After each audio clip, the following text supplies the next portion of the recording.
If you are car shopping now, who's car shopping right now? Type me or type right now. Or if you're car shopping in the next 12 months, type me in the comments. If you are car shopping now or in the next 12 months, type me in the comments. We're getting ready to talk about money. We're getting ready to talk about some big money you need to know, especially if you're getting a loan. Anybody who's car shopping with a loan, uh, um, type an L. I want to talk to you about a strategy that you're going to use to put banks, credit unions, and dealers against each other. Okay, we're going to talk about that. Come on in and let me know where you're at. I like to know where my people are at as I'm talking to you. Let's do a quick roll call, and then we'll get ready for some serious Q&A. But I'm going to show y'all how to do this strategy. I call it the bank bidding war, where you're going to put banks, credit unions, and dealers against each other to find out who has the best rate. Okay? It's called the bank bidding war. So come on in. Let me see where we at today. We got Cali in the house. I see Colorado in the house, Pennsylvania, Georgia in the house. I see you. What's going on? I see you, New Jersey. I see you, Chicago. I see you, um, Jacksonville, Florida. Um, Toronto, Canada is in the house. Good to see you. Come on in. I'm trying to see everybody. Florida, Georgia. Uh, I think I see a state, Connecticut, New York City, Boston. Great to see you. Let's go. Come on in. I see you. Let's go. Stay very active in the chat. If you ever been on a live with me, I like the dialogue. You gotta stay close to the keyboard. Okay. So I want y'all to get your questions ready. Start typing them. Just start typing them. Start typing your questions. My new book, it's a digital book. It's called Car Shopping for People That Hate Car Shopping. It is officially out. So thank God we've been able to bring this book to you guys, been able to bring it to the world.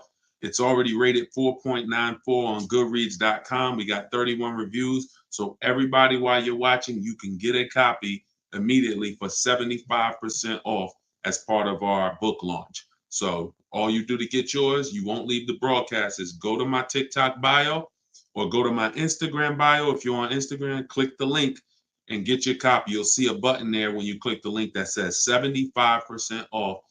And if you're on YouTube or if you're on Facebook, scan the QR code or go to deshonsbook.com. Get your book 75% off as part of our book launch. All right. And make sure you review it. I love the reviews. Thank you to everybody who's reviewed it.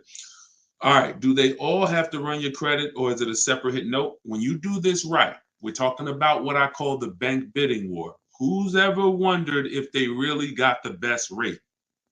Be honest. Who's ever wondered if you've ever got the best rate? Can y'all shoot the likes up on TikTok? Just keep tapping the screen. We already running the likes up. What I'm about to tell y'all is how you never wonder, okay? Bids. We got to go from dealing with one person to getting bids. And here's how it works. There's something called the rate window. The rate window is a particular period of time where the credit bureaus allow me, to have multiple banks and lenders access our credit to give us a loan.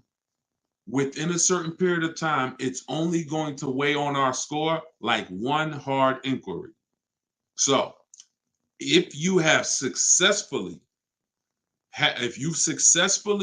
shopped your rate, you've gotten 10, 15, 5, 20 banks to run your credit so that they can give you their best loan offer, but you're doing it within that window. So here's how you do it. You don't go into dealerships and just let them run your credit. What you do is you're going to go find your car.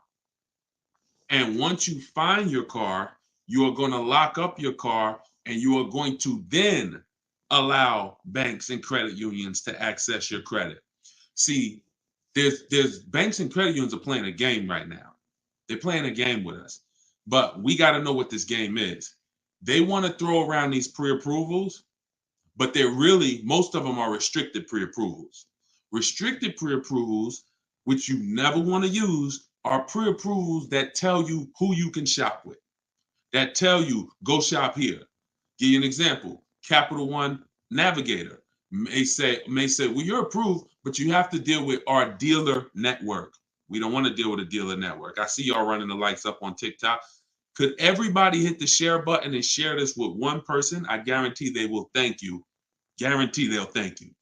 So shout out to the sharers. So when we don't ever want to, the whole purpose of getting a pre-approval or even really getting your best deal on a car comes from when you can shop wherever you want to shop. It's like ShopRite. You walk into ShopRite and they say, oh, you can only shop here. You can't check Stop and Shop, can't check Publix, can't check anywhere else. You only can shop here. Well, what if y'all overcharging? Then that's the same thing when we deal with some of these restricted pre-approvals. Carvana, they'll pre-approve you and say you're pre-approved to shop with Carvana. So our competition, oh no, we ain't gonna let you shop with them. We don't pre-approve you for that. Same thing with CarMax. Same thing with all of these websites that tie you to a particular place for you to shop. We don't want that. Okay. And so you can't depend on any of those things. Here's what you do. You can Google, because the only purpose of getting a pre-approval is for budgeting. And for those of y'all who are connected to me, I actually am going to release a calculator I created. It's called the Perfect Budget Calculator. It's an online like software, and I'm actually going to release that to y'all in a couple days. So if you are not subscribed, if you're not subscribed on YouTube, if you're not on my email list, if you're not connected to this community, you are going to miss it when I release this in a couple days. It's going to be absolutely free. It's something that our members use inside Cars from Home University. It's something that you'll see inside my book if you have it. It's called the Perfect Budget Calculator. So the reason why you get pre-approved is so you can budget. Just like with a house. You go get pre-approved and then you go find your house. You don't know how much you can spend until you get pre-approved. But the games that these banks and credit unions are playing, y'all, is they're trying not to give us a pre-approval. They're really trying to get a hard pull and get us locked into a loan with them. That's really what they're trying to do. Some of you, have any of you ever tried to get a pre-approval and they told you we need the car first? Right? Has anybody ever tried to get a pre-approval and the bank or credit union said we need to know the specific car to pre-approve you? Right? Orlando said, yep. Tracy said, yeah. So think about how backwards that is. That's like if any of you own a home, you know, when you go to get pre-approved for your mortgage, that'd be like them telling you go find a house and then come back and get pre-approved. Well, that doesn't make sense. But with cars, that's what they're trying to pull. So we don't ever want, remember this, y'all. Remember this as long as you remember anything. Never let someone access our credit until we've already found our car. See, if you stick to that rule, then you're never going to open up the rate window, because the minute you find your car, that's when we go into the shopping part. That's when you find your car, you lock up your best deal, you are bringing that paperwork home. That's called a buyer's order. You're going to bring that thing home and you're going to call your bank, call your credit union. You're going to go online, type in auto loans online. Lightstream is a company called Lightstream. It's Community Credit Union. Any of these people you can find online, it's game time. It is time for them to bid, and you'll already have your car, so there won't be anything stopping you. So you're gonna let all the banks, credit unions that you know run your credit when you get home with your buyer's order, which means your car is already sitting there waiting at the dealership. This is very important, y'all. This is like baking a cake, but you don't put the frosting into the mix. You don't put the frosting in the cake mix. It comes at a certain state, at a certain step. The frosting is this step. If you do something in the wrong order, you mess it up. You must wait until after you get your deal. No one has touched your credit. I got my car. I'm going to take it home. I'll call y'all tomorrow, dealership, because I'm going to call my bank, my credit union, and I'm going to let some online, and I'm going to shop for my financing. And then I'll let you know, this is the part two, that a lot of you will sometimes skip. But don't skip this because this is your money. After you get the deal, after you get your bank, your credit union, the online credit union's rate, now we are calling the dealership and we are saying to the finance manager, hey, Mr. Finance Manager, Mrs. Finance Manager, good news. So I got 6.29 from my bank, my credit union, from whoever gave it to you. But if you guys can beat it, I'll give you the business. This is how you win. Some of you may have heard dealers are not giving y'all the best prices because you don't want to give them your financing. Who's heard that? Now, some of them are scum. Some of them are scams. That's why we always have multiple options. But sometimes if you say to them, I will give you the opportunity to see if you could beat my bank. That is what you want. Dealerships got 10 banks, y'all, 7 banks, 15 banks. It's a whole different conversation when they're calling their banks to try to beat what you got versus how you may have dealt with them in the past. You probably went to them in the past and said, all right, just let me know what rate you could get. Now, when they talk to their banks, here's the question. What's the highest rate we could give them? That's what the question is for most people car shopping. The question that it's going to be now when you do this is, can we find a bank that can beat what they got? It's different when they're trying to beat what you have versus you just telling them, all right, let me know the best you could do. And what you'll find most times is these dealers have leverage. They can call a bank and say, look, I need you to give me 5.9. They already got 6.2 from their bank. I need 5.49. They can call and they give these banks millions of dollars in business. But when you do this, now you're going to leave with what I call price assurance. This is what you want. Who wants to guarantee that I paid less than everyone else? Don't you want to guarantee that when I make a car deal, I paid the lowest price for everything that I could have paid? Isn't that what we want? We want to guarantee I paid the lowest price for everything. That's what you do. You now get your own financing, get those offers. You give the dealer a chance to beat it. So you might think the dealer the bank that wins your offer wins, but the dealer might call you and say, good news, I even beat that. I got you a half a point less. That'll save you money. Depending on how much your loan is, that could be thousands. This is how you shop, and this is how you come home with your car and know that I got the best price for the car, I got the best interest rate on the market, and it's no questions in my mind.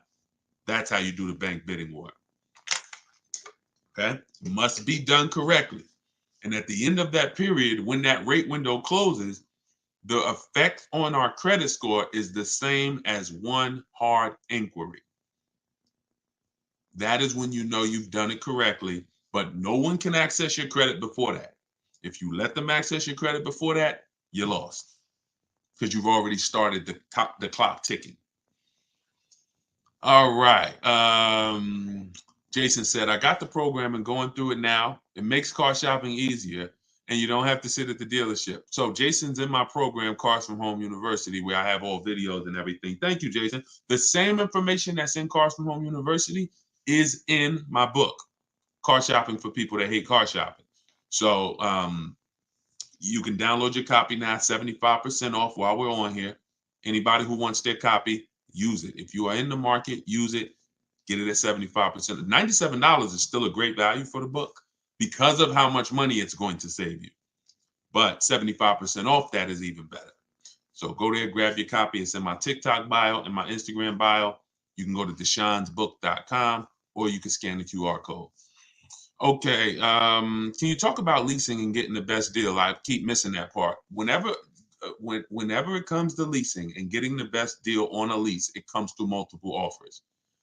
You have to show yourself how much the dealers are trying to make on you.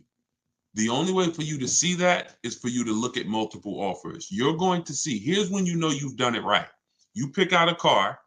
If you get a price offer for that car, always get it with first month's payment only, out of pocket, no down payment. First month's payment out of pocket, 12,000 miles per year. You can switch this later. Once you find the best offer, you can adjust your mileage. But when we're shopping, we want to shop with average miles so we can judge the deal. So you're going to do first month's payment. You're going to do, and then you're going to divide, once you get the quote, you're going to divide the MSRP. You're going to divide the payment rather into the MSRP. And that's going to give you a number. So if you divide, for instance, 500 is the payment, the MSRP, let's say, is $40,000. 500 divided by $40,000 is 0.0125. Excuse me. The lower that number, the better. If it's 1%, it's a steal. If it's between 1 and 1.5%, that's a deal. But you don't know what your deal is going to be. If it's over 1.5%, then it's just we don't lease those cars. We don't lease cars with bad lease programs.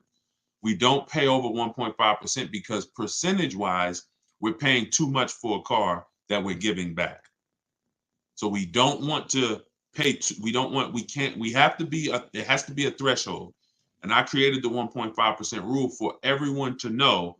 Once I pay above 1.5%, I'm paying too much for a car that I'm going to be giving back in 3 years. It's no value in that lease anymore. So when you do that, you're going to call, if you do it manually, which means you're not working with me, I can't really tell you exact, because when you use my way, you're using my scripts. Everyone who shops my way, if it's in my book, it has my scripts. And what I'm saying in those scripts is telling them what we want. Our first contact, everything is done on a computer. If you're going to do it manually, then you would just call a sales manager and you would get quotes. If I didn't know how to do it, I would just call sales managers and say, hey, I just came from this dealership. I'm looking at this car. Can you give me an offer? I'll give you all the details. And because you have to get at least 5 offers for you to see how much people are trying to overcharge you. Because if you've done it right, y'all, there's going to be a $3,000 to $5,000 swing between the best offer and the worst offer.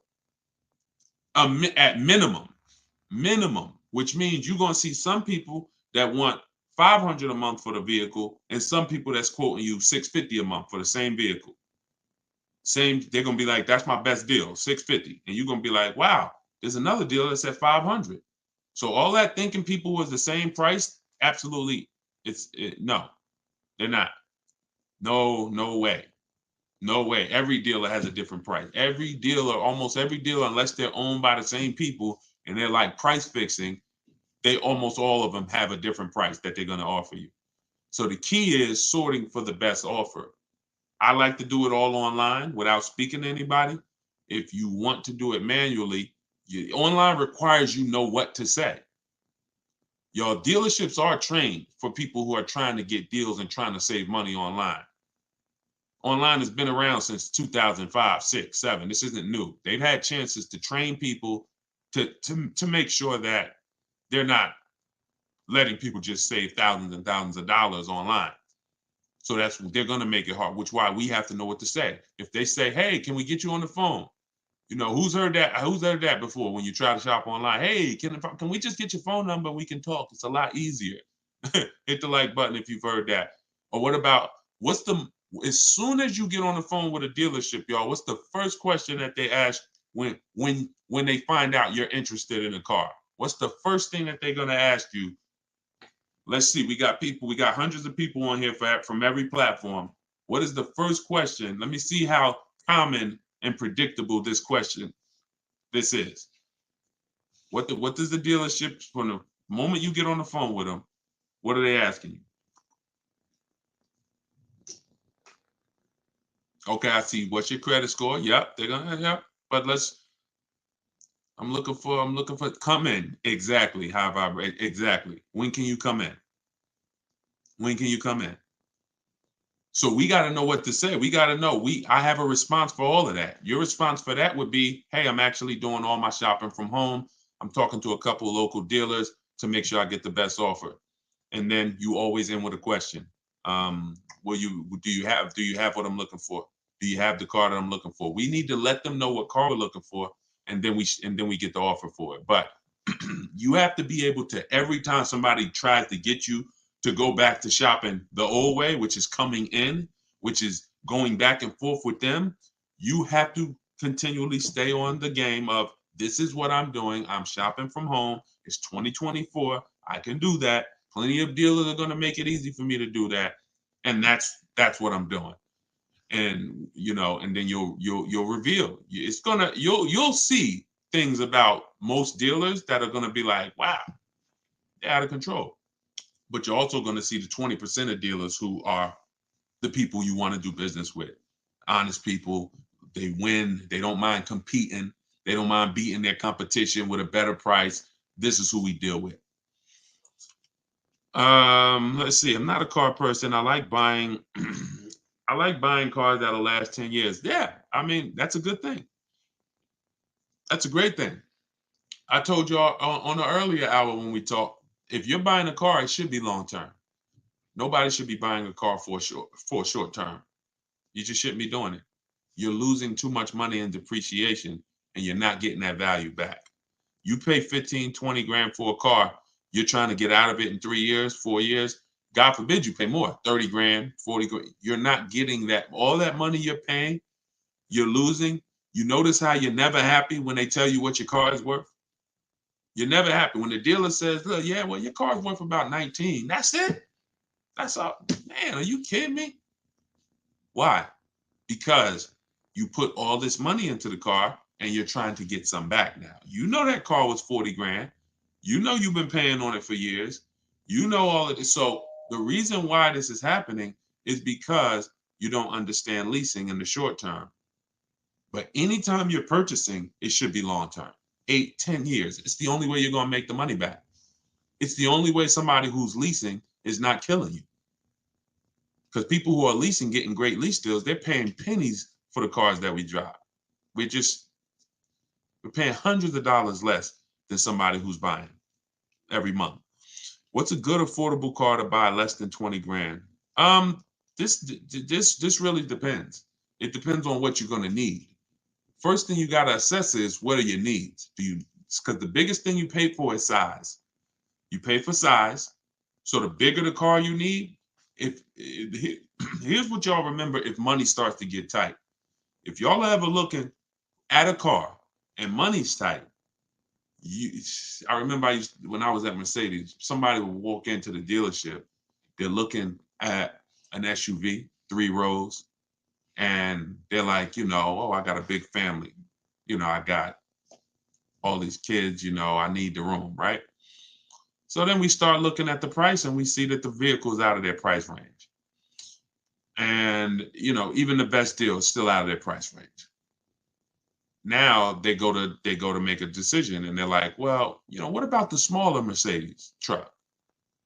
And they want to look at the one with 2 rows now. Now, the reason I stop them is because they're about to get a car that takes care of their wants, but not their needs. You told me you had 3 kids, you need 3 rows? Yeah, I really do, man. So 2 rows wouldn't work for you. So don't look at 2 rows. See, when we are getting cars, we can't take out stuff that is a need. And the biggest need is size. So you got to make sure. So I always tell you, get the smallest car you can buy. Because when you don't need a big car, you can save money by getting a small car. A Hyundai Elantra is less expensive than a Hyundai Sonata. Why? Because it's smaller. So the big SUVs, you could get a big, huge SUV, no leather, no nothing, no features, base engine. It's still going to be more than a maybe decked out version of a car. Why? Because it's bigger. So If you're building, don't go crazy with size. If you're rebuilding credit, don't go crazy with size. If budget is tight, get the smallest you can. Then you go to amenities. Go to amenities next. Leather. Do I need leather? Do I need all of these features? Do I need it to have all of this technology in it? You're paying for that. So so Alicia, you're asking what's the best way to get the best car under 20 grand? It depends on what car you need. If you tell me, Deshone, I need point A to point B transportation, well, there's a lot of cars you could get under 20 grand. If you tell me, Deshone, I need point A to point B transportation, but I need a 3-row SUV, well, now there's a few cars under 20 grand.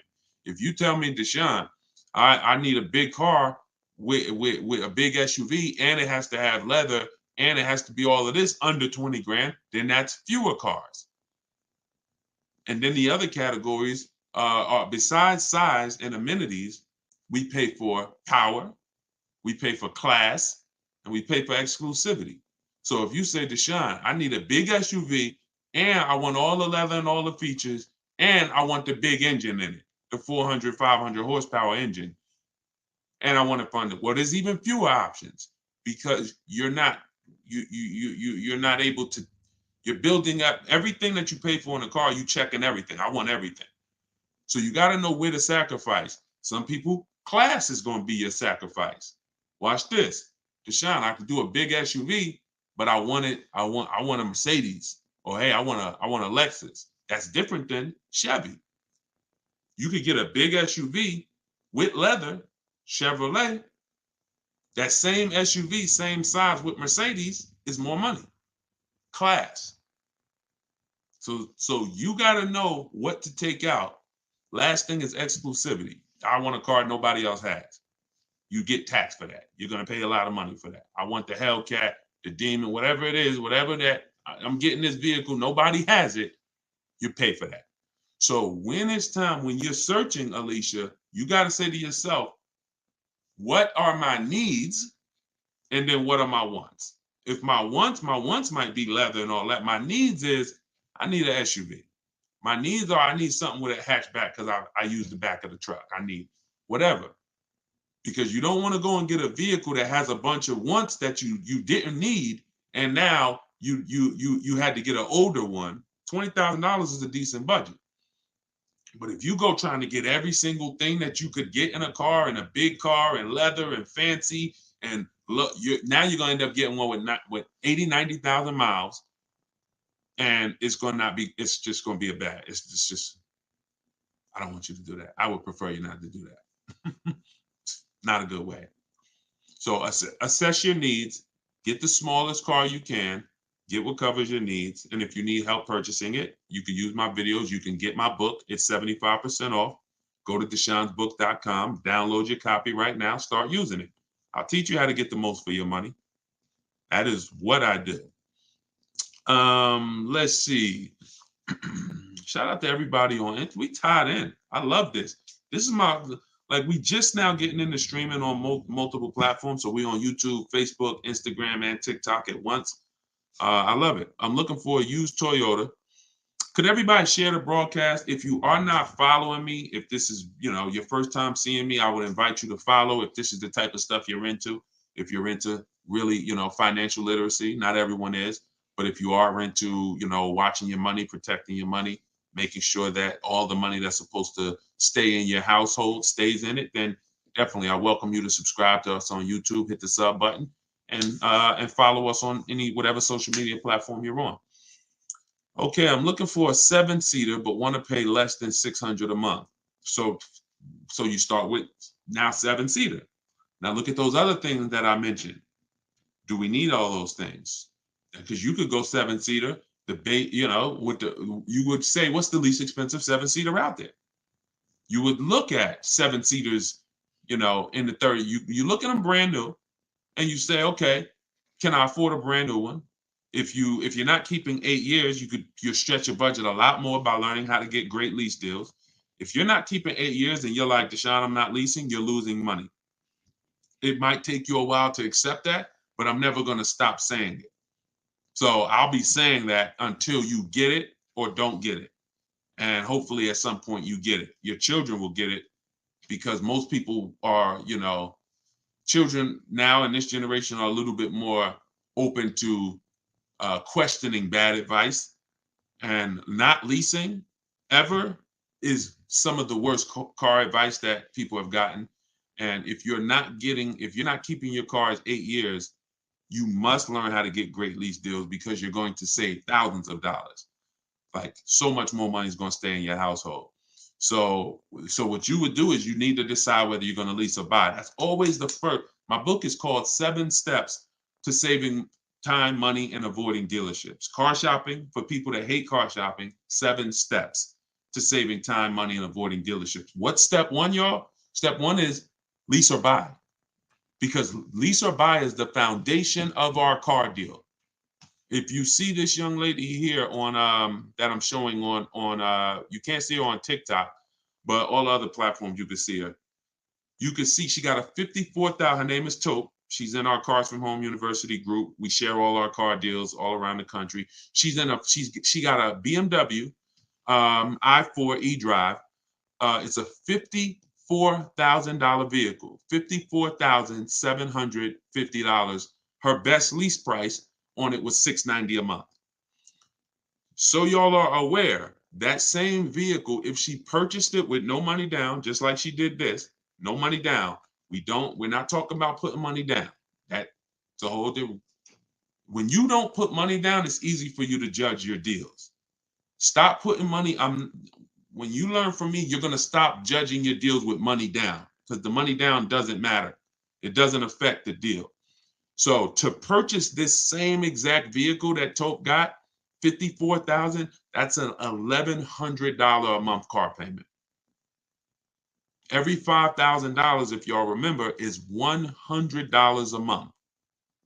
Every $5,000 you borrow. So if you're looking at a car that's $5,000, figure that's $100 a month for 5 years. If you're looking at a car that's $10,000, $200 a month for 5 years. $20,000, $400 a month for 5 years. Remember that rule. Every $5,000 is $100 a month. So for a $54,000 vehicle, her payment would be $1,100 a month.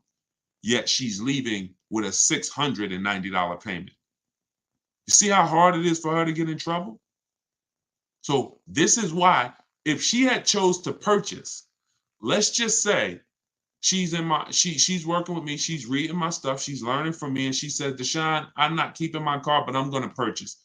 I know I'm not keeping the 8-year rule, but I'm not going to keep, but I'm going to purchase. Even if I helped her and showed her how to save thousands of dollars off this car, thank you, Evan, that is still going to be $1,000 a month, $1,100 a month with no money down. It doesn't matter.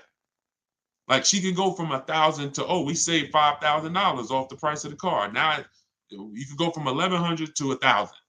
Doesn't matter. Now, if I was purchasing this car and I saved $5,000, okay, that's my best offer. That's good. But the reason why leasing versus buying must be the first step is because it's the foundation of affordability. $690 is the best lease price she got. The best purchase price will be nowhere near that.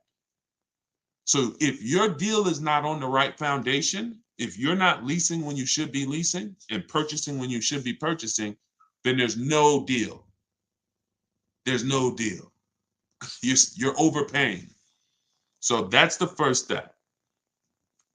All right, that's always the first step. Before you think about what you want to spend, you must decide, am I going to lease or purchase? And how you decide that is just ask yourself, am I going to keep the car 8 years or not?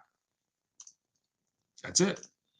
Okay, all in my book, by the way. Everybody who doesn't want to remember, Deshone, I don't want to have to worry about remembering this. Okay, then get your book, go to deshonesbook.com, get your 75% off.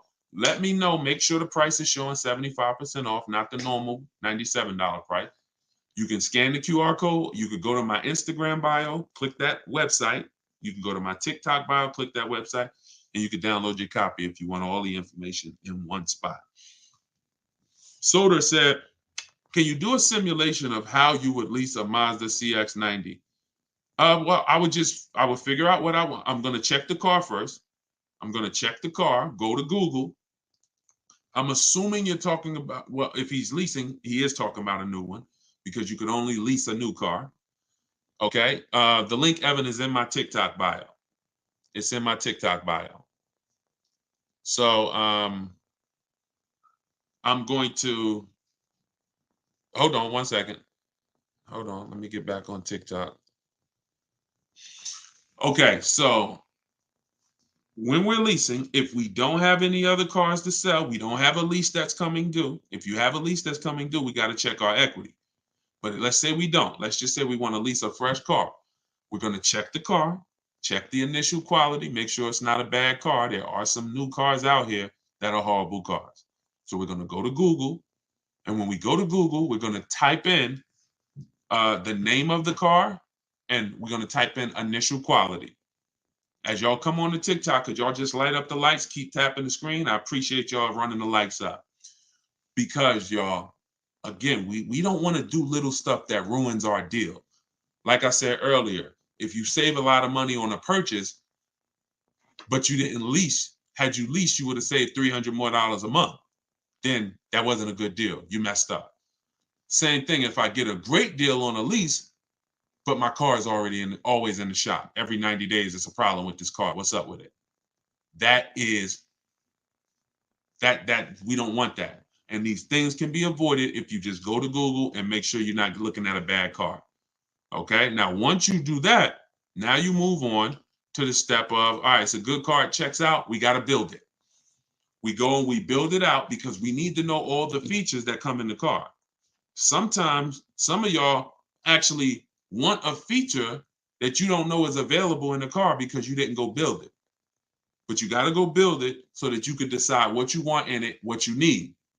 Wants versus needs are very important. Needs might be, I need the navigation. Wants might be, I want the big sunroof. I'm good with a regular sunroof too, but I want the big one. I could take the big one. Here's why this is important. When we reach out to dealers, now we're talking to them and we're letting them know what we can. We want dealers looking and saying, do I have any vehicles that match this? Okay, he's looking at a 2024 Mazda CX-5. He said, always give him all your color choices. He said he's open to black, white, or gray. Perfect. He said he wants this trim level, sport. And he said, okay, I must have the navigation.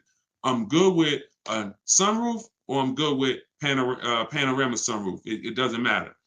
This is why this is important. When they hang up, when they look at that on the computer, they go and they look in their inventory and they see what they have and they're looking for a match. If you only gave them two limited options, if you only didn't pick out, now they like, hey, well, do you want the sunroof? Do you need the sunroof? So we got to give them everything we want. That's why we build that car out. And once we give them everything we want, we do this online. We literally, in my book, it's $24 at 75% off. You go download your copy, you'll see this is how I do it. I like to send you to the website because you don't have to talk to anybody. Who wants to save money without talking to anybody? Type a $ in the comment box. If you want to save money without talking to anybody, if you want to be able to say, man, I'm saving thousands of dollars, and who's a bad negotiator? Type bad in the comments. Be honest. If you consider yourself, if you be honest and say, I'm a bad negotiator, type me or type bad. This will work for you because you don't have to talk to anybody. Even if you're going to do what I said earlier, if y'all not going to use the book, if you're not going to get the book and use it, then you can call sales managers. That's going to take a little bit more time, and you got to remember what you want, and then you got to be telling them all the information they're going to need. They're going to need to know where you work at because they can't give you the rebates. They don't know if you qualify for any rebates until after they know where you work. They don't know whether you qualify for any rebate until until they know what cars we have in our household. Like I got an Infinity truck. Sometimes they'll give a rebate because you have a competitor brand.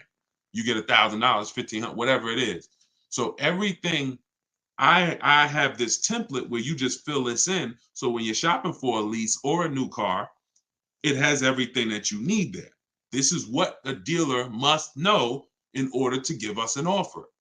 Okay, could y'all keep lighting up the likes on TikTok, tapping the screen? I appreciate it. I see the likes going up, and I appreciate it. We letting them know, letting TikTok know we changing lives here. We want to set people free financially, but that's what's necessary. Like I'm letting them know what I want, and then I'm doing it with multiple dealers. In the book, I teach you something called the 25 to 5 strategy. That's something y'all going to hear me talk about a lot. That's where we connect with 25 dealers to get 5 offers. 25 dealers to get 5 offers. And what you love about doing it this way, you don't really hear, oh, we don't have that color, or we don't have that. See, when you're talking to one dealer or 2 dealers, you're going to hear that. You're visiting one dealer or 2 dealers, oh, we don't really have that color. No, we don't have the car exactly like you want it, right? Who's heard that? And then they'll tell you, oh, well, the supply is limited. And they'll tell you, hold on one second, y'all. So they'll tell you that inventory is limited.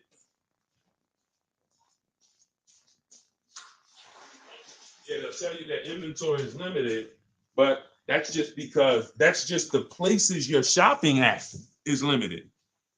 The places you're shopping at is limited.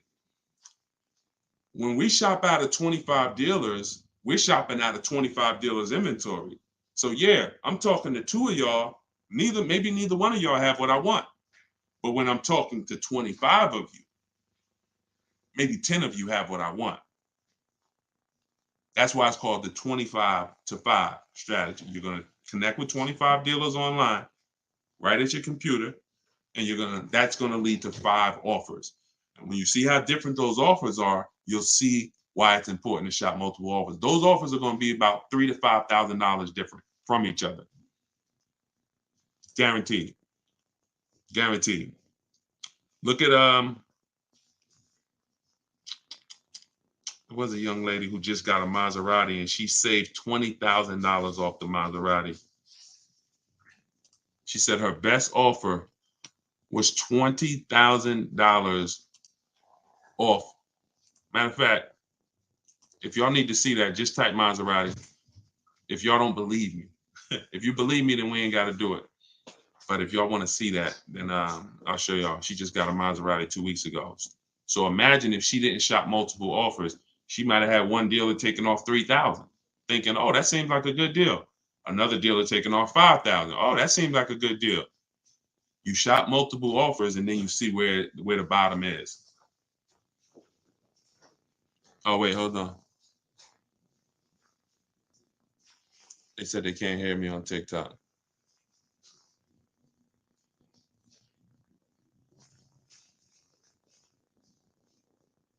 Can y'all hear me now? Can you hear me?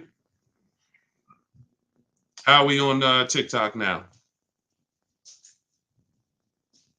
Let me know if y'all can hear me on TikTok before we keep it going. Thank you so much for the strategies and tactics. Absolutely. Look, one thing we're gonna do here is strategies. One thing we're gonna do here is strategy. I'm just trying to see if we're back on TikTok because my headphone had went off. The salesman I've been dealing with for the last few years, for the last few leases, just became a sales manager. Will he still work with me or will he push me off to a new salesperson? I would only get a quote from him. Hold on. Let me take this off. All right, how about now? Can y'all hear me now? Let me turn this Bluetooth off. Can y'all hear me now?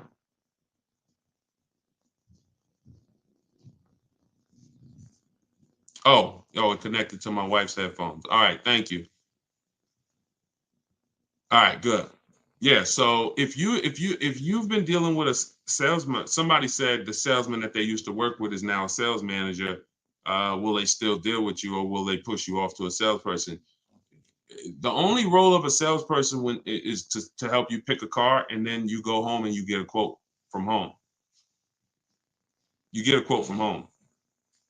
See, what's losing, if I could reduce it to a few activities that maybe you have been trained to do that lose you a lot of money, it's getting numbers in the dealership. It's getting numbers while you're at the dealership. If you're shopping for a new car, or if you're shopping for a new car or a lease, you should not be getting numbers at the dealership. If you're shopping for a used car, you should not be getting numbers at the dealership. All of this should be done at home, where you're in control, where you can get multiple offers. So if you go and you test drive that car, go test drive it. You could test drive it where you could call him if he used to be a salesperson, but you're only there for a test drive. You're only there to decide what you want. You're not there to buy what you want. I think you got to get that. When you are shopping for a new car, type the gems, type the diamonds, type the light emoji, because this is a gem that you can't forget. When you are there shopping for a lease or a new car, you are in the dealership to decide what you want. You are not in the dealership to buy what you want. Y'all get that? So once you've decided that you like something, now you're coming home and you're getting offers. That's how you stay in control. That's how you save money. That's the new way to car shop. Purchasing from home, getting offers from home, where you're in control, not sitting at a salesman's desk where they can give you a price and then you don't know where they're starting at. You don't know where the first price they gave you, you don't know if it was a good price. So, the salesman can say, all right, it's $700 a month. And you're like, oh, wait a minute. Or, and then next thing you know, they get you down to 600 and you think that was a deal. Well, maybe they should have started at 600 and they were supposed to come down to 5. But they started at 7 and they came down to 6. There's no way for you to know this, especially with leases. But with any car, you should be doing, y'all are going to save more money than you've ever saved, easier shopping from home. I'm looking to lease, but I put 15,000 miles a year. That's nothing. 15,000 miles a year is slightly above average. Perfect. 25,000 miles a year wouldn't matter, because leasing isn't based on how much you're driving. I spoke about that on an earlier hour we did, where I was talking about how cars depreciate whether you buy them or lease them. You park a car outside, if it's worth $20,000 today, you go back a year later. You don't have to drive it 1 mile. Just go back a year later. Is that car worth $20,000 still? No, it's not. That's depreciation. That means you lost money. That means you lost value. That's real money. If you had a car that was worth 20 and then next year it's worth 17, you lost $3,000. That's facts. Doesn't matter whether you lease it or buy it. You pay for the usage of a car. Now, here's another kick. Let's say that same car that you got outside, you go and you drive it around this country. You put 10,000 miles on it a month, and you come back, and in a year, you got 120,000 miles on the car. It's worth even less now, right? Car is probably, if it was worth 20,000, maybe it's worth 8,000 now, right? But you own it. See, these are the people who say, oh, I like to drive as much as I want to drive. I don't want to pay for the mileage, so that's why I buy my cars. Never a reason to buy, because you lease. You're literally paying for the car. You're paying for the usage, whether you lease or buy. Here's the key: depreciation. What you're trying to avoid when you lease is taking all the depreciation hits that the owner takes when they buy a car. You lose 20% the first year, 15% the second year, 12%, 10%. You're losing value every year.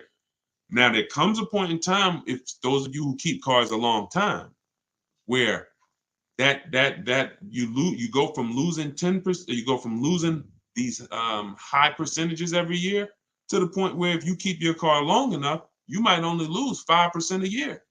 You might literally, the longer you keep a car, the less it depreciates later.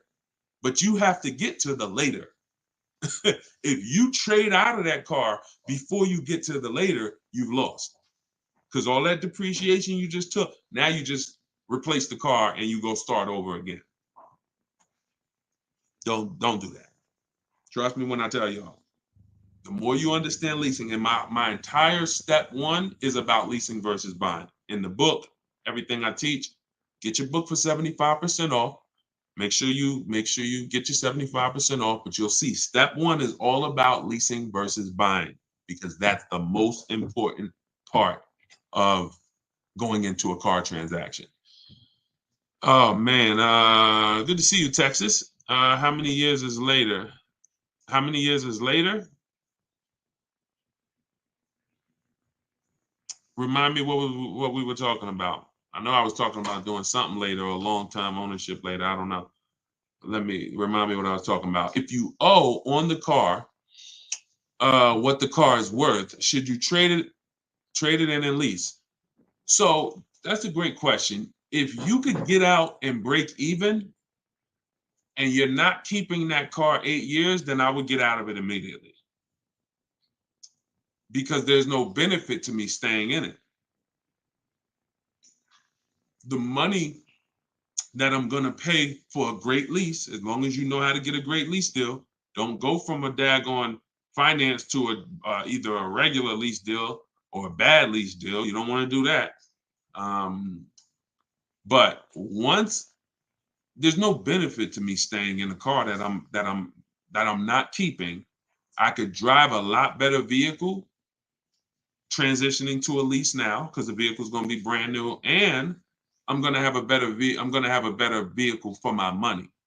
The money's going to be better. Whatever I'm paying for this used car or this car that I'm driving, it's going to be better when I lease. It's just going to be better. Again, the only people who should own are people who are planning to pay off their cars or people who are planning to keep their cars for a very long time, 10 years. That's who should be owning. And the people who are owning, who are thinking about keeping cars for a long time, you ain't thinking about replacing that car. You ain't thinking about when to replace it. You ain't thinking about should I replace it. You thinking about, okay, I'm gonna pay this thing off and then this is my car. So if you are thinking about should I trade this car in and lease now, it's probably because you're a lease person. You're not keeping your cars 8 years and you should be leasing anyway. So in that case, there's no benefit to you waiting. There's just no benefit to you waiting unless you have negative equity. In the book, I talk about negative equity. Some of you're going to have too much negative equity. You're not going to be able to transition to a lease yet. You're going to have to pay down some of the negative equity. I've had me a car 14 years now. I'm looking for a new one. There you go. Listen, definitely, that's how you get your money out of a car. 14 years, great money out of a car. I don't know if you're going to do that again. If that's your goal again, if it is, then you purchase. Oh, somebody going to comment Maserati. Want to see that Maserati deal? Hold on. Let me get it.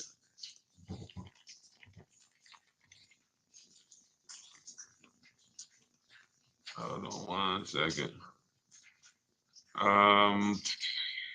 Yeah, she said 20. Listen, the money I be talking about, I don't talk about small money. I don't talk about small money, y'all. We are not only the only small money that we've talked about so far is the price of my book at 75% off. Like that's small money. It was actually inexpensive to begin with. I wasn't gonna make the book super expensive to begin with, but at 75% off, to download your copy now of my new book, Car Shopping for People That Hate Car Shopping, get it for 75% off now. Go to my TikTok bio. You're not going to leave the broadcast, so you won't get kicked out. Go to my TikTok bio or go to my Instagram bio, click the picture of me, and you'll see a website there. When you click that website, you'll be able to get yours for 75% off. And you'll have everything that I teach in one spot so that you can use this stuff. Thank you, Paul. And so that you can see how much money you're going to save when you just start shopping different and when you know where the hidden money is in your car deals. All right, so this was March 3rd. Hold on, I had to download Kimberly's picture. So check this out. Yeah. You can't see, you guys can't see it on TikTok, but I'm showing a picture on YouTube, on Facebook, and on Instagram. This is Kimberly. Kimberly on March 3rd, not even 2 weeks ago. She picked up her Maserati. She's in our Cars from Home University. We have a video library. So we have everything I teach is available in two forms. One is the book. It's a book. It's a digital book. And then we have a video library. Now, inside the book, I link you to some of the videos in the video library. So there's probably 5 times throughout the book where I say, here, click here to watch this video where I explain it. So these are, 3-minute, 5-minute videos. So this is what she posted. She got her Maserati. Her MSRP was $91,700. She her payment's $944 a month, which is crazy. That's a $1,800 car payment. $91,000, an $1,800 car payment on a 5-year loan, maybe 16 on a 6-year loan. Oh, it's crazy. She's paying $944. And where is let me see, where is she said I got offers. Look, 7 competitive offers. This is why it's important. This is what I was telling y'all about these multiple offers. Why does it always kick me out of Instagram? That's so weird. I always get kicked out of Instagram. I don't know if Instagram has a time limit or something. I got to see why that always happens. All right, so you can see that her offers were from 1% to 1.8%. And oh no, I know what it is. Hold on, I got to go to her other post. It was her other post where she posted the actual deal sheet. Hold on, watch this. There we go. No, it wasn't her post when she picked up the car. Here it is.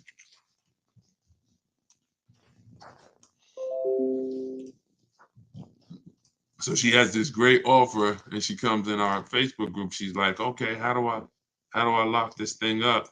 Check this out." All right, and these are the same deals you will make. Like, you don't have to, no matter what your car you're shopping, what car you're shopping for, you'll get to the bottom. You'll know what the bottom is for it. Check this out. So here it is, 91,000. This was a competing offer. This was her best offer before her true best offer, because the dealer that ended up making her this offer didn't win the business.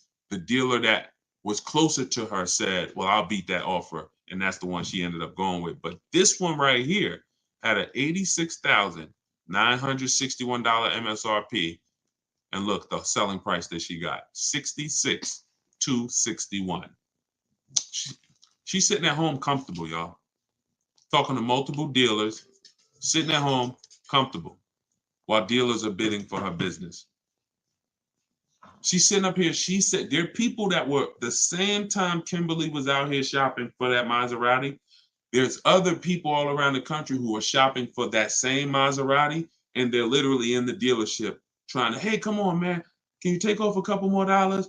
Come on, man. Yo, I'm already taking off $5,000 for you. Come on, man. Can you do? Come on. So what if you do 7? Can we do 7? Can we do 10? Meanwhile, Kimberly's saving 20 grand while she's at home. Why? Because you have leverage. She's in control. When you use what's in my book, when you use what you're going to learn from watching my videos, you will see I want you shopping with leverage and control, where you can see all these offers while you sit at home and they're bidding for your business. It's hard to make a mistake when you're sitting at home in your living room. It's hard to make a bad choice. It's hard to say the wrong thing when you're not talking to anybody. So the key is learning how to shop online properly. That's what I'm here to make sure you do. I know some of you have tried to shop online, but there's a right way and there's a wrong way. The right way gets you those kind of results. I like this, man. Thank you so much, Good Time. Yeah, IG is weird, and you get kicked out if they don't know who you are. Yeah, I don't know what that was about. I got to look into that. So I'm trying to pay $287 a month. You just got to see, what does $287 a month get me? $287 a month is probably about a $13,000 loan for 5 years. Maybe about a $14,000, $15,000 loan for 6 years. Maybe about a 15,000 depending on interest rate. So the question always, it's not just what we want to pay. What can we get for what we want to pay? We got to explore it. And you need to know whether you're leasing or purchasing. That continues to be skipped. That's step one. And this answer is, are you keeping the next car 8 years or not? If you call me and said, Deshone, I'm car shopping, man. I would love your help. I want to do things the way you say do it. What's my first step? How long you keeping the car? How many years? I'm gonna keep it for about 5. All right, we leasing. Okay, perfect. What's our next step? And so on and so forth. You must have the first step handled. Leasing versus buying is step 1. It's not step 3. It's not step 2. It's step 1. If you go off the purchase and you should be leasing, you're done. You lose. Don't matter how much money you save, you lose. Because you're losing you lose. So you must know that. It's the car I want. I'm willing to keep it. Great. So then we go and we get do you have a car to sell? Step 2 in the book, equity assessment. This is where we have to take, who's traded a car in before? Type T if you've traded a car in before. If you've traded a car in before, type T. Trade it. All right. A lot of you have. I'm going to tell you something that may be shocking, right? But it's absolutely a fact. You learn it from me. If you use what I'm telling you, you'll probably never trade a car in again. Deshone, what do you mean? We never trade cars in? I'm going to tell you why. We use a bidding system.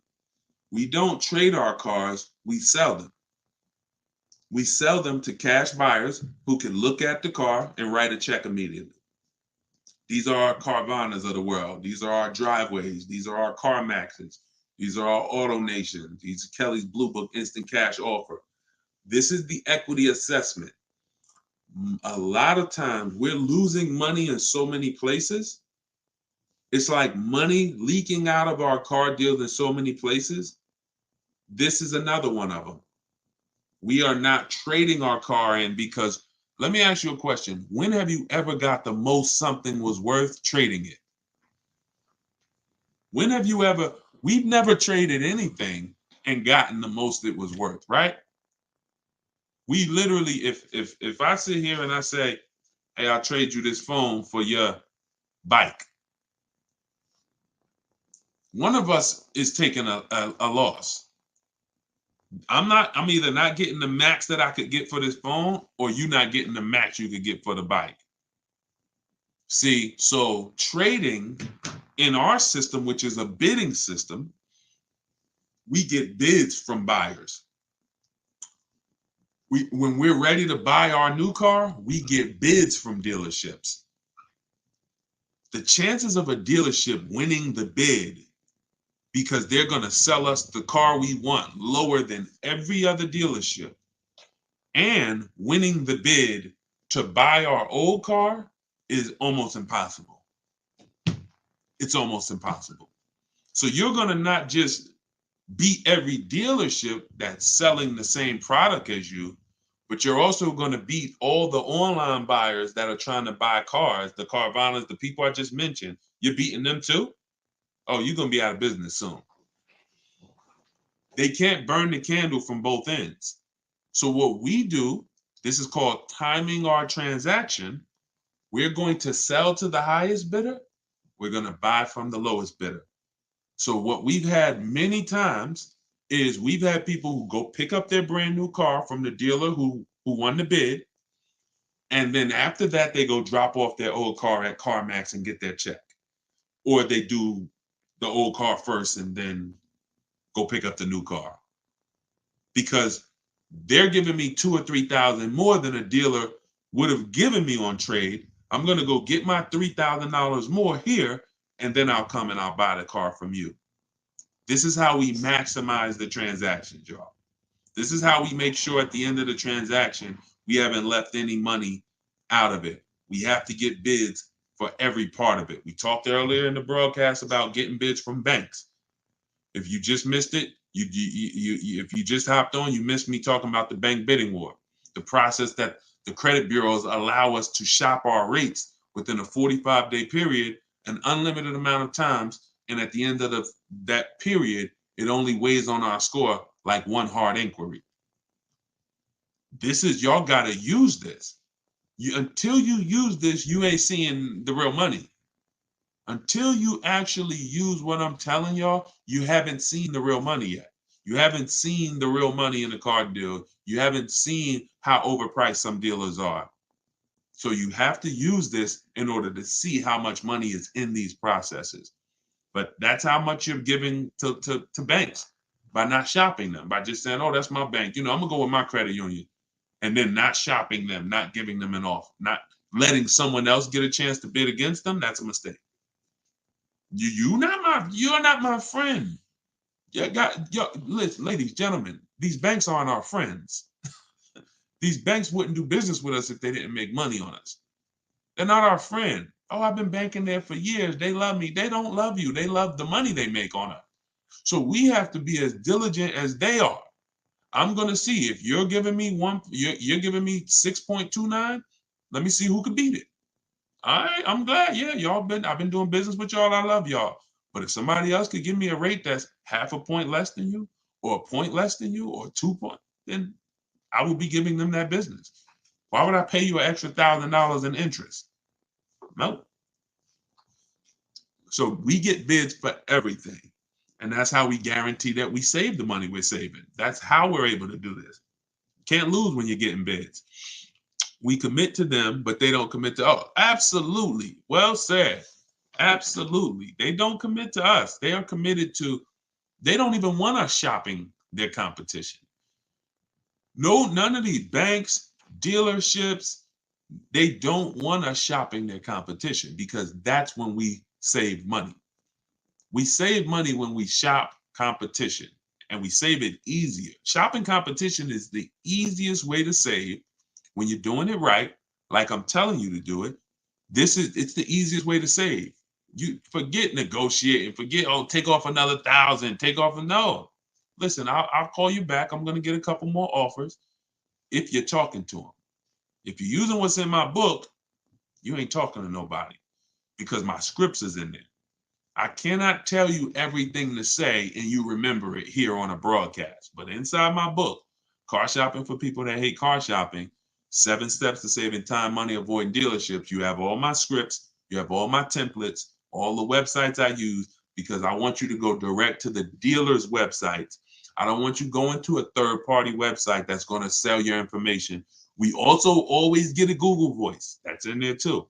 You want to get a Google Voice number, and you want to get another Gmail. This is going to be your shopping email. Sean, we're going to have a shopping email. You're going to get a shopping email, because when you see how we contact dealers and how we look at our deals, you're going to see we can't have all of these dealers in our personal inbox. Now we looking through our daggone work emails and then our personal emails, and now we got some car emails in here, and no, it's a mess. We can't win like that. So we always set up a personal shopping email, a Google Voice number, so we can screen calls, so that dealers aren't, who's been at work or somewhere, and they pick up their phone and, hey, this is Alan from over at ABC Jeep Dodge. You were here the other day. I'm just calling to check in. I can't really talk right now. We don't get those calls. When you set up a Google Voice, I don't want no secret calls, no pop-up calls from car salesmen. We are here to shop online, and we are here to shop online by not saying anything. The more we say, the less we save. Remember that. We're gonna brand that one. Okay? The more we say, the less we save. Doesn't matter what time of the month you shop. No, I talked earlier about the 2 dates inside the book and you know, on my videos, you'll hear me talk about the 2 dates. 2 most important dates you must know when you're shopping for a car is what's my as soon as date. That's the date I can make a deal. You're not in the market. Don't even look at cars. Don't get offers. Don't look at deals. Don't have somebody work you up a deal until you can accept it. Now, you might say, Deshone, well, that's tomorrow. Like, I could accept a deal today. Perfect. That's your no later. I mean, that's your as soon as date. Now, your next date is your no later than date. That's the deadline. That's like, Deshone, I go back to work on, you know, June 1st. I got to have a car by May 31st. Perfect. That's your no later than date. Now, in between those 2 dates is your shopping timeline. That could be a month, that could be a year, could be a week, but that's the timeline we have to watch offers and say no. And say no.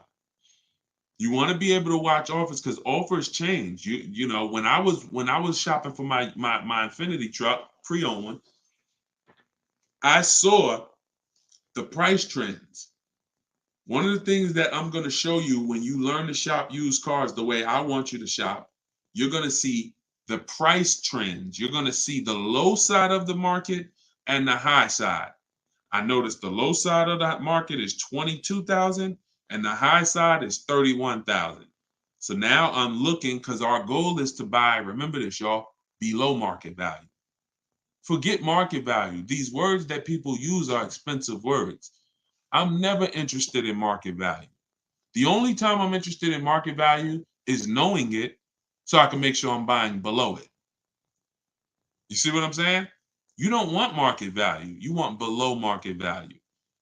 And so that's when we're shopping for a used car, we're looking at those things. I'm showing you first when we open up the marketplaces, how to see the low side of the market and the high side so we can identify the low and we can make sure that everything we're targeting is the low. Didn't realize I was in a live stream. Not looking to purchase a car right now. Awesome. Well, we'll be here. Listen, this is a mission we are on, and we've been on this mission heavy since 2021. And you know, I mean, thank God we've built up, you know, 2 million followers over all these platforms. You guys continue to follow. You guys continue to subscribe. You continue to engage. And you continue to get value out of the information. What I hold myself accountable to is the results you get. I don't care. Everyone knows I could get car deals. I'm not sitting here on no live to convince y'all I could get car deals. Everybody's probably like, man, this guy looks like he knows how to get car deals. I'm concerned with you. I'm concerned with people like who use what I teach. And once I saw that people who use what I teach to get the same results, look, this is Vincent. Vincent got a 3-year-old Lincoln Corsair. He got it back in January. Less than 45,000 miles, clean Carfax. We'll talk in future broadcasts about how we get free Carfaxes, what's on the Carfax. You'll see that many times the Carfax has the window sticker. Carfax has the original window sticker for certain brands. And we use that original window sticker to see all the equipment that's in the car and to see what the real price is. We need to know, one of the most important things on a used car, y'all, we got to know what was the original price. I bought that pre-owned Infiniti truck. They were asking 31 for it, but it was another one that was asking about the same price, and they looked the same. When I pulled the original window sticker, I saw that this one I ended up getting was 54 originally, 54,000 and change. It's like an edition 30. It has all the special trims on it, has special rims, everything. And then the other one was a standard one. It was like $48,000 one. So once I saw all of them and I saw, wait, this one's 48 brand new, this one was 46 brand new, but this one's 54 and change. Y'all see how that helped me identify that was the best deal? See, and many times, I'm just being honest with you, if this car was 32 and the other similar car was 31, many of you would have picked the 31 because you'd have said, oh, it's 1,000 less. But you don't realize it's 1,000 less, but that one that's 1,000 more gets me $6,000 more of equipment. That's why knowing the original price of the car is critical. You can't choose the right car without seeing that. So this is what we do. And you see what he said. Look, he said, going back to Vincent's post here of his Lincoln he got, he said, my goal, I was targeting a 30 to 35% off discount of MSRP. You see how he talks different? See how he sound like me? Shopping for a pre-owned car, but what is he looking at? I'm targeting this much discount off original MSRP. See, this is not how we've been taught to shop. Pre-owned cars, we must know what it costs originally. I don't care what you're asking for it. I don't care what the market value is for it. What was it originally? And that's going to tell me how much discount I'm getting. 2020, 2022, 2020, all through the pandemic, unfortunately, people were buying used cars, paying the same price as the car when it was new. People were buying Toyota Camrys for $29,000 that was $20,000 brand new. Had they known this, hey, I need to know, what was this car originally priced at? Well, it was 29. Wait a minute, and you're asking 29? See, we call this true value. In the book, I call this the true value percentage. You must know it. He ended up getting a 43% discount. So that's how you want to shop. For you, these, of course I could get great car deals. But y'all, this ain't rocket science. When you learn to shop from home, when you learn to look at multiple options, when you learn to put dealers against each other, when you learn to put banks against each other, you're going to sit at home and you're going to save thousands of dollars. You know why? That's how you buy everything else. We could sit here online and we could buy TVs on Walmart.com, on Amazon.com. We know we going to pay the best? We going to get the best deal because we know I'm going to look at all these options and I'm going to pick the best one. But only with a car do we go into one place and go back and forth with one guy. You get what I'm saying? If you think about it, it doesn't even make sense, right? It doesn't even make sense the way we car shop, because the way you car shop is not like the way you shop for anything else in this world. And all I want you to do is stop shopping like that. That's all I want y'all to do. Stop shopping like that. And here's the next thing. Start shopping for cars the way you shop for everything else in this world.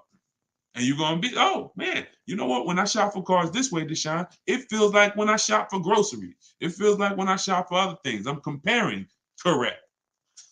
And you're going to love it.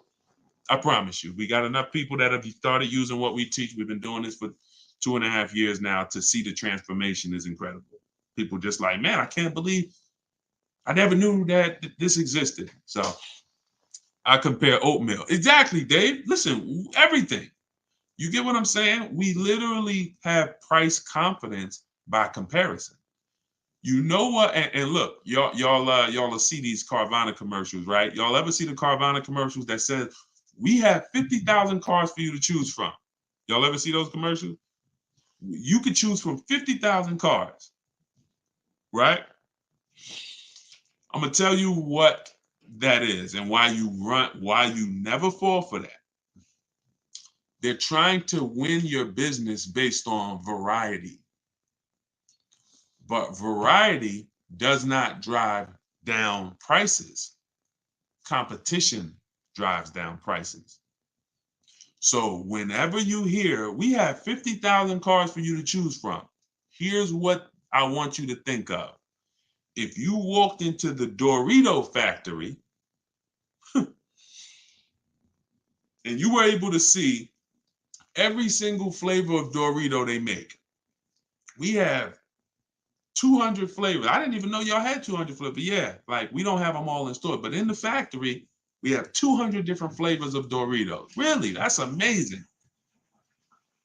They're all $7.99 a bag. Wait, how do you mean? Wait, if I go to the store, the Doritos are $3.99. They're $2.99. Yeah, but not here. Because there's no competition. There is no Lay's. There is no, Hers. It's only Doritos here. So whenever you're looking at variety from one company, there's no competition. They're not competing with themselves. So every way they price their car, they don't mind you looking around. Take a look. We got so many cars to choose from. You'll find something. But everything that you find is not competitively priced. The only way we're competing is when we know we're shopping, when you're about to go visit someone else. You're about to go see someone else.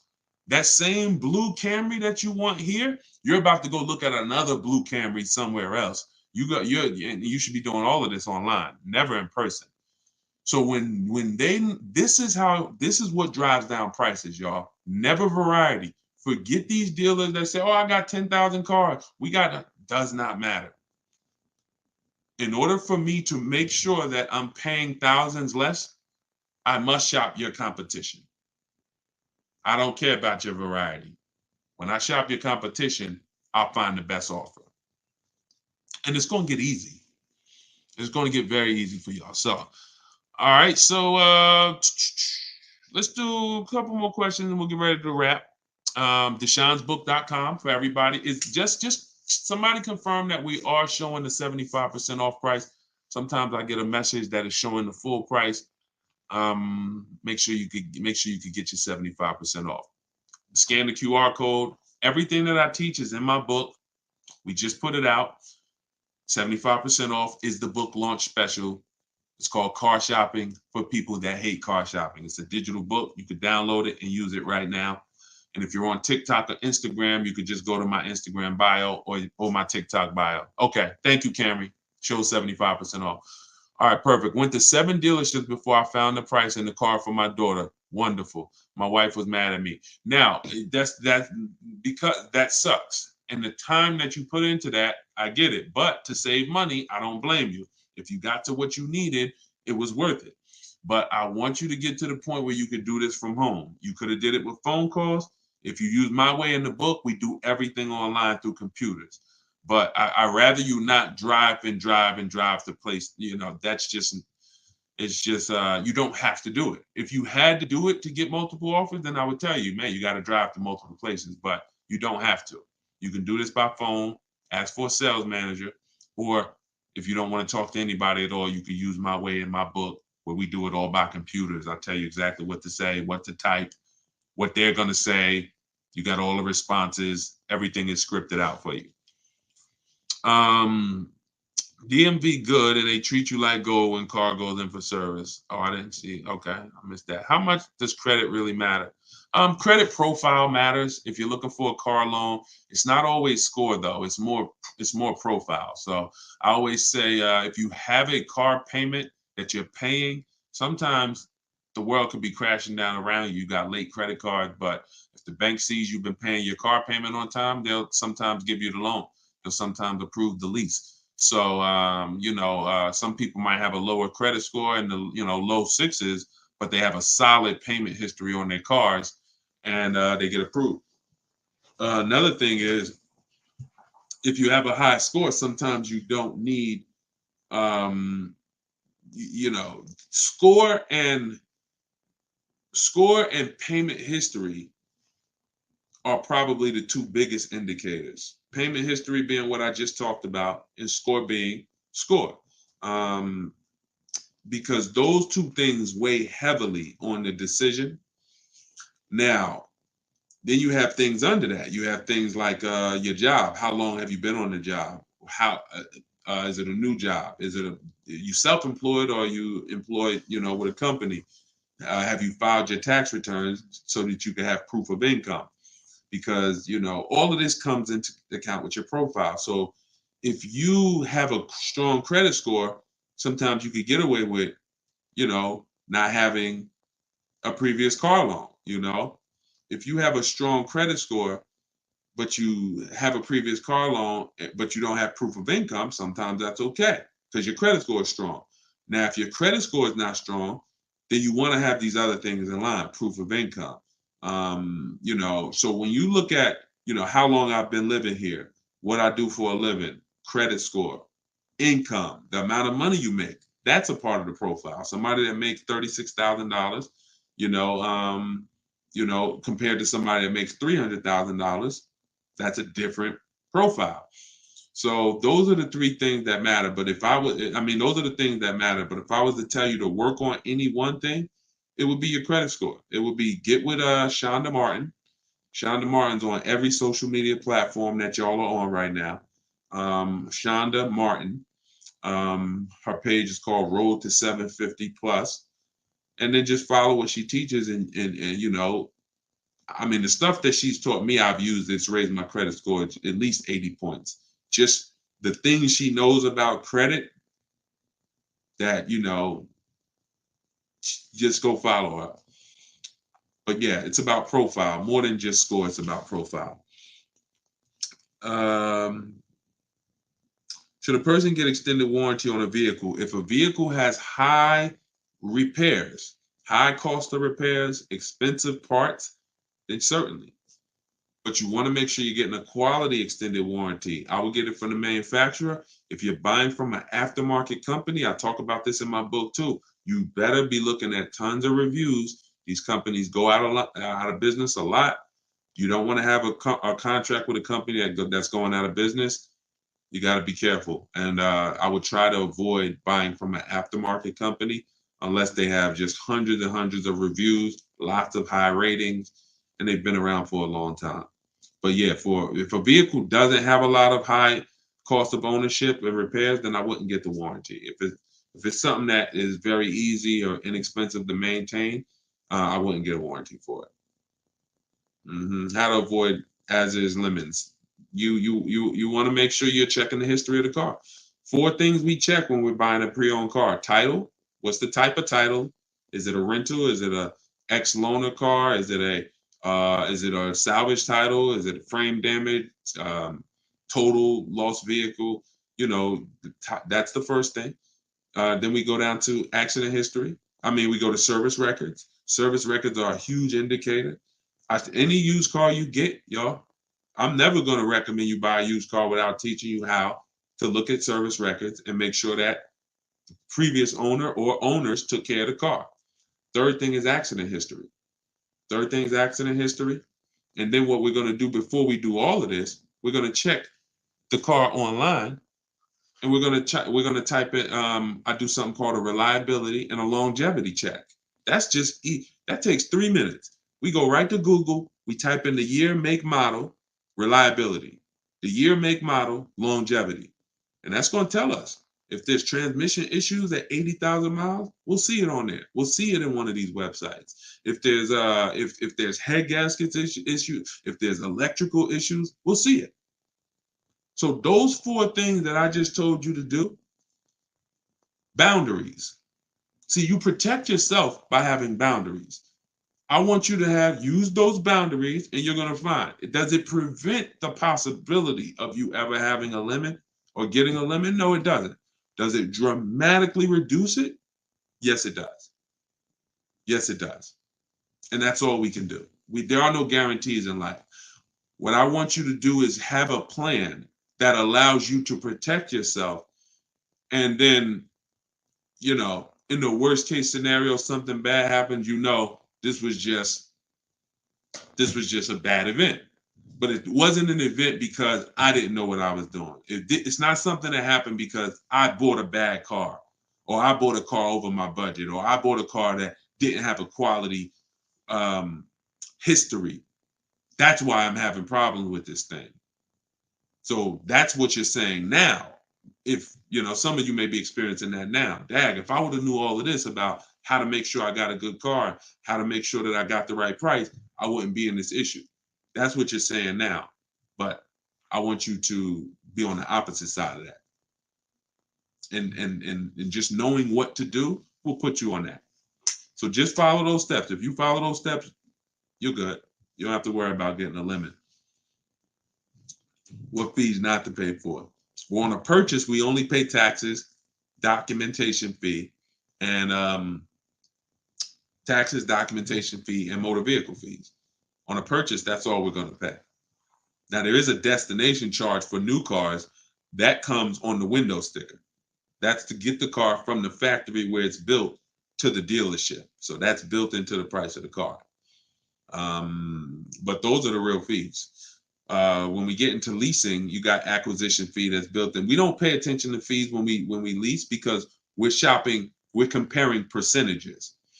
What I teach you how to do, this is all in the book, by the way. Everybody who got their book, shout out to you. DeshonesBook.com. Get your 75% offer. Download my new book, Car Shopping for People That Hate Car Shopping. It's all in there. When you are hold on.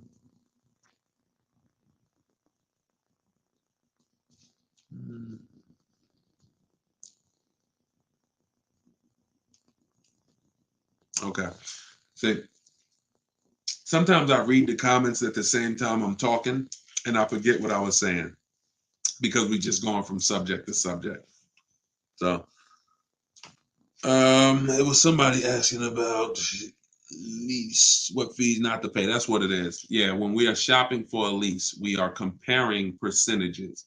So how we compare lease offers, first month's payment divided into the MSRP.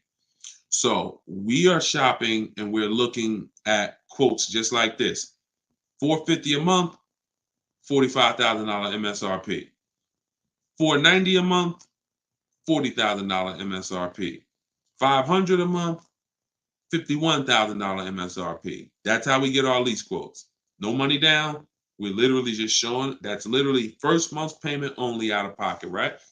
So when we divide those payments into the MSRP, we get a percentage. And that's where the 1% rule came from. The 1% rule has been around for decades. It's if you leased a car for 1% of the MSRP or less, it was a steal. There was no need to question the deal. Like, get out of there before they change their mind. You stole the car.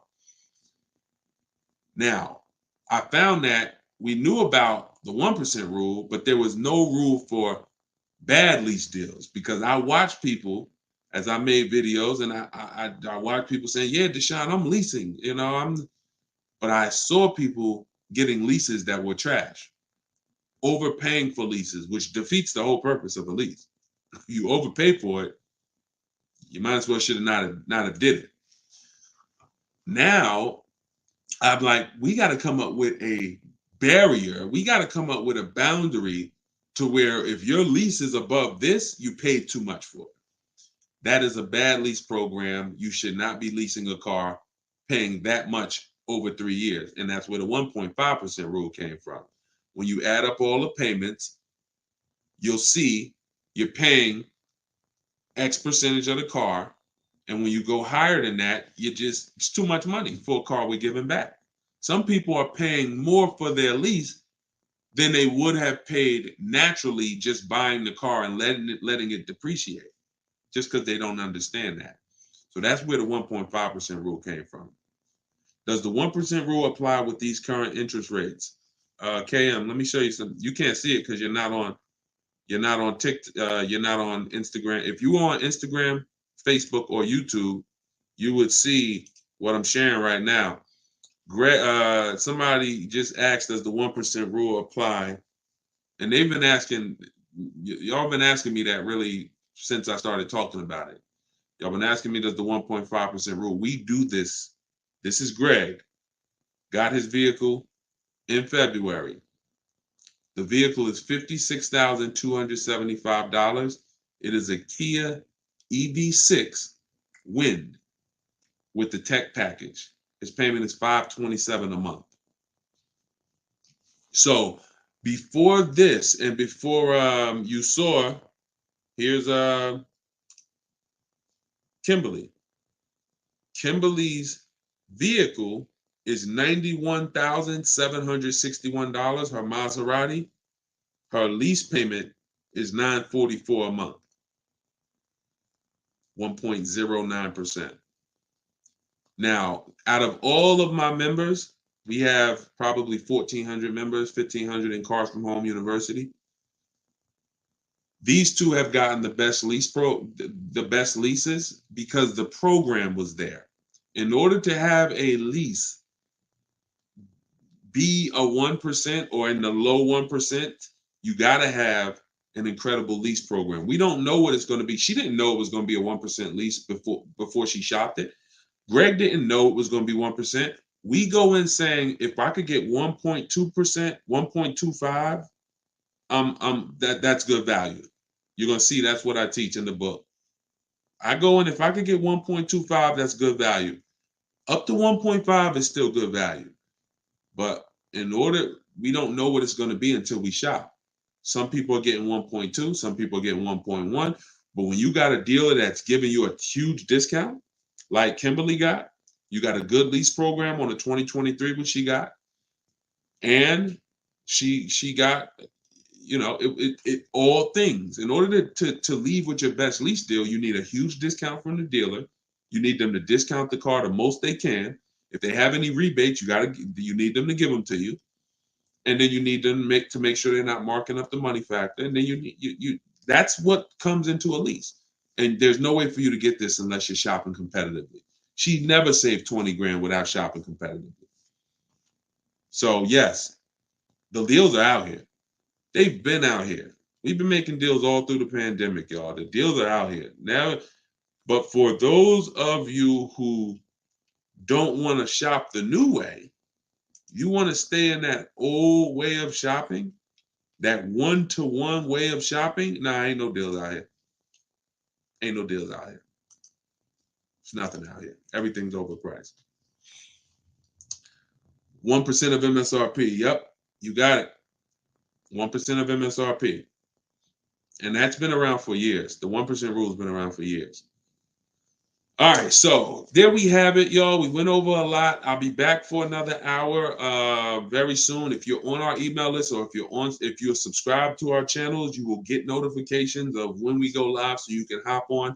Everybody who's shopping for a car, I want to make sure that I'm with you to make sure you have the guidance, to make sure you know the strategies, know where the hidden money is, and you save all the money that you're supposed to save, every dime of it.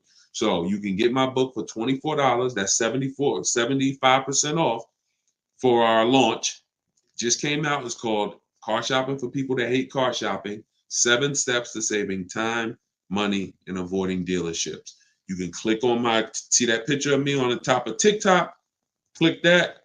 If you're on Instagram, click that picture of me on the top and click that website at the top of my profile. And you'll see a link there that says 75% off my new book.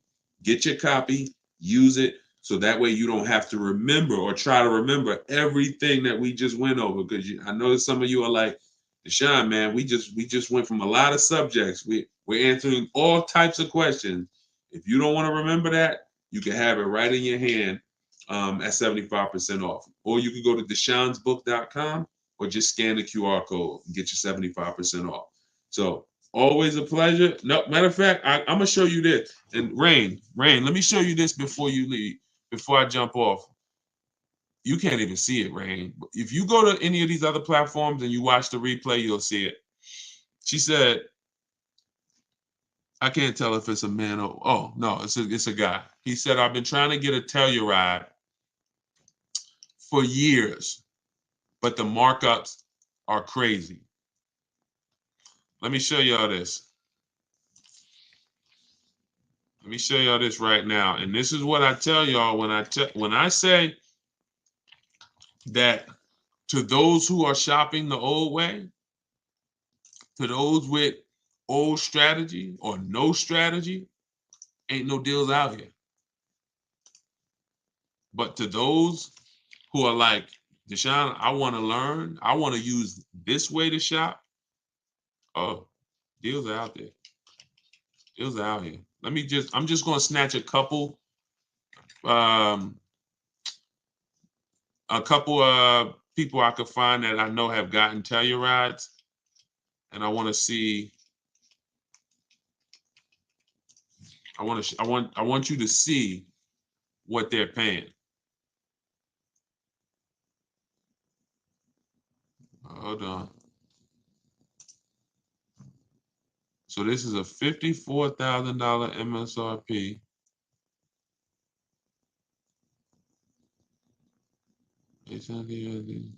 Hold on.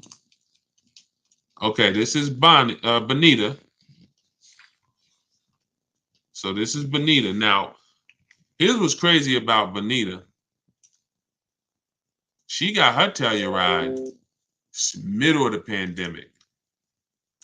See, we were out here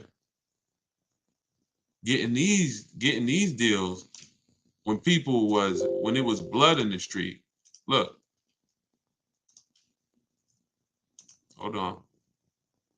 I had to go to the Facebook group, snatch the screenshot, find it, snatch the screenshot, and then come back here and show y'all.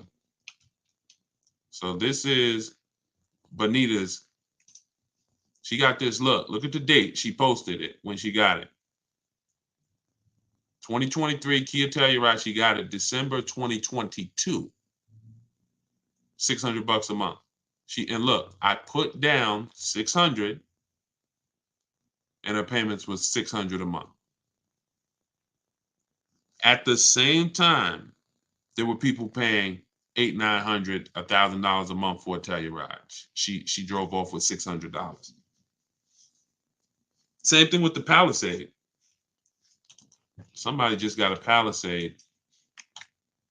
Those are two nice vehicles. They're two popular vehicles, and what that means is there were several people charging crazy money for people who wanted to get them. Here's one right here. I'm gonna show y'all this deal on the Palisade. Like, this is why, see, I get to work with hundreds of people in Cars from Home University, my video library. I get to work with them. I get to see the deals. So whenever people tell me there's no deals, they don't know. Y'all, I'm seeing deals.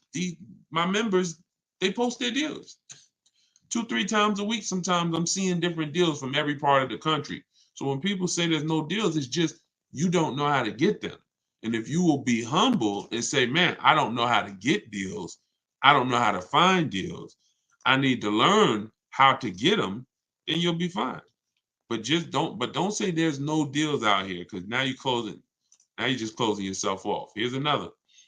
This is Charles. Look at the date, March 1st. Got a Hyundai Palisade. Look, 35 dealers. I told y'all what I teach y'all, 25 to 5. 25 dealers get you 5 quotes. Charles went a little further. He connected with 35. That must mean the way I teach you to connect with them is easy. If he went from 25 to 35 like that, that must mean the way I teach you to connect with these dealers is easy, when he could just bump it up to another 10. But look, the offers he got ranged from, look, I reached out to 35 Hyundai dealers and got back 10 quotes. The offers range from 1.23 to 1.66%. That's what I'm telling y'all about how different the offers are going to be. I see you. Thank you, AquaWorks. You're going to enjoy that book. Use it. So when you've gotten your offers correctly, you see the spread. You've never gotten your offers correctly if you say, oh, I got 5 offers, they're all the same. Every dealer is different. You know you've shot correctly when you see this spread like Charles is laying out right here. 1.23% to 1.66% of MSRP. I'm a high mileage driver, so he was price conscious. After counter offering, which is what I teach. In fact, I have in the book a calculator that I invented that you put your offers in to it, and it spits out the counter offer that you're going to email to the dealer. So you cannot close a deal without a counter. We just do this without talking. See, nobody ever said you had to counter verbally, but we counter by email. Look, I never thought I'd be able to afford a car that's almost $50,000. Look at this. $597 a month. MSRP was $48,595 on his Hyundai Palisade. His quote was $597 a month. Y'all, do y'all realize Hyundai Palisades, people out here buying them right now, $48,000 vehicles. Y'all realize with taxes and fees, that's about $1,000 a month payment for 5 years, $900 payment a month for 6 years. He's paying $597. All in my book. This is what I want you to learn. I want you to learn how to shop this way. This is what I'm talking about in these live streams. This is what I'm talking about in my book. This is what I'm talking about in all my videos that I post. It's learning to shop this way. Okay? Competitively, putting dealers against each other, making them bid for your business. You're going to save thousands and thousands of dollars way easier. So get your book. I just wanted to show y'all that because he had mentioned the Telluride. So I said, let me pull up a Telluride deal. Let me pull up a Palisade deal to show you whatever car you think, yo, it's no deals out there. They're telling you that. We getting them all. We getting them all. Doesn't matter. Luxury cars. I had Crystal just got her Porsche Macan. She said, Deshone, dealers were charging me the same price that I'm paying now to that I'm leaving with. I forget how she said it. She said, before I came in, they were charging me that to lease. I think they were charging her $1,300 a month on her Porsche. And she ended up coming in and getting it for like 9 something. All stuff you'll see. You know, I just don't want to keep pulling these, but as this is what we do. I would take y'all into one day when I come on live, I'll take you straight into our Facebook group where we share all of these deals and just show y'all just a bunch of deals. Like, they're everywhere. So if you're on TikTok, go to my TikTok bio, get your book while it's 75% off. If you're watching this, then the 75% off should still be active. Just go click my TikTok bio, click that website in my TikTok bio, click the website in my Instagram bio, and get your copy. If you are watching on Facebook or YouTube, just scan the QR code on the screen. Let me put it back up. Or you could go to deshonesbook.com and get your 75% off. So with that said, I will see y'all in the next hour. Congrats to everybody that got a book. Thank you for being here. Thank you for learning with me. Thank you for engaging. We got a lot more coming. We're just getting started. So stay tuned. I will see y'all soon.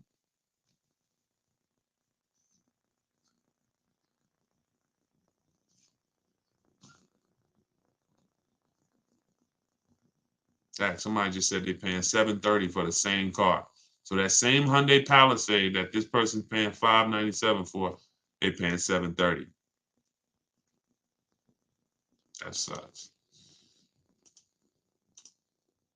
And then if you are shopping for a car now or in the next 12 months, I want you to type me in the comments. All right, so we know who we're talking to. And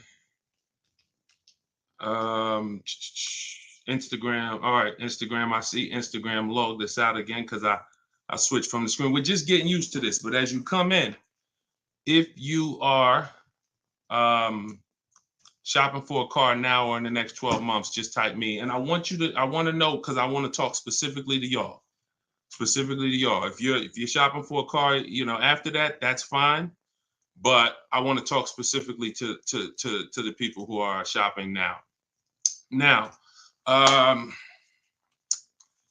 after you let us know if you're shopping, I want you to check in. Where we at? Where are we at today? Let me know where you are in the country. I like to do a roll call, check in.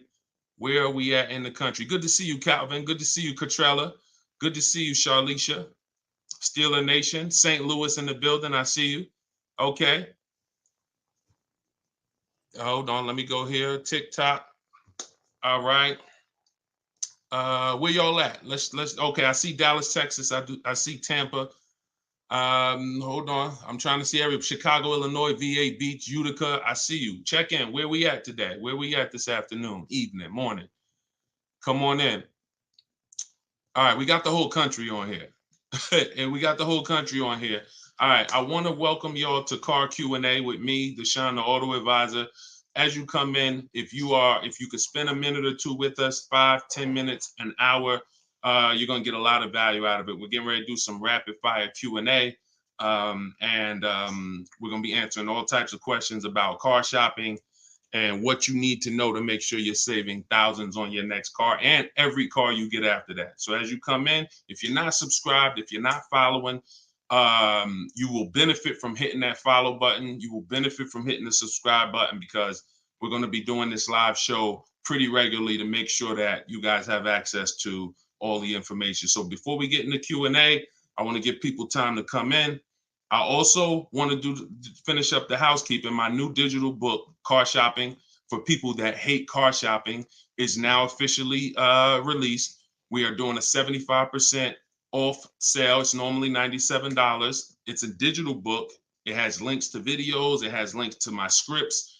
There's no guesswork in this, y'all. I want to give y'all a process that y'all can use for the rest of your life without having to worry about, I want y'all to be able to guarantee a success. So if you're on Instagram, you can go to the Instagram bio.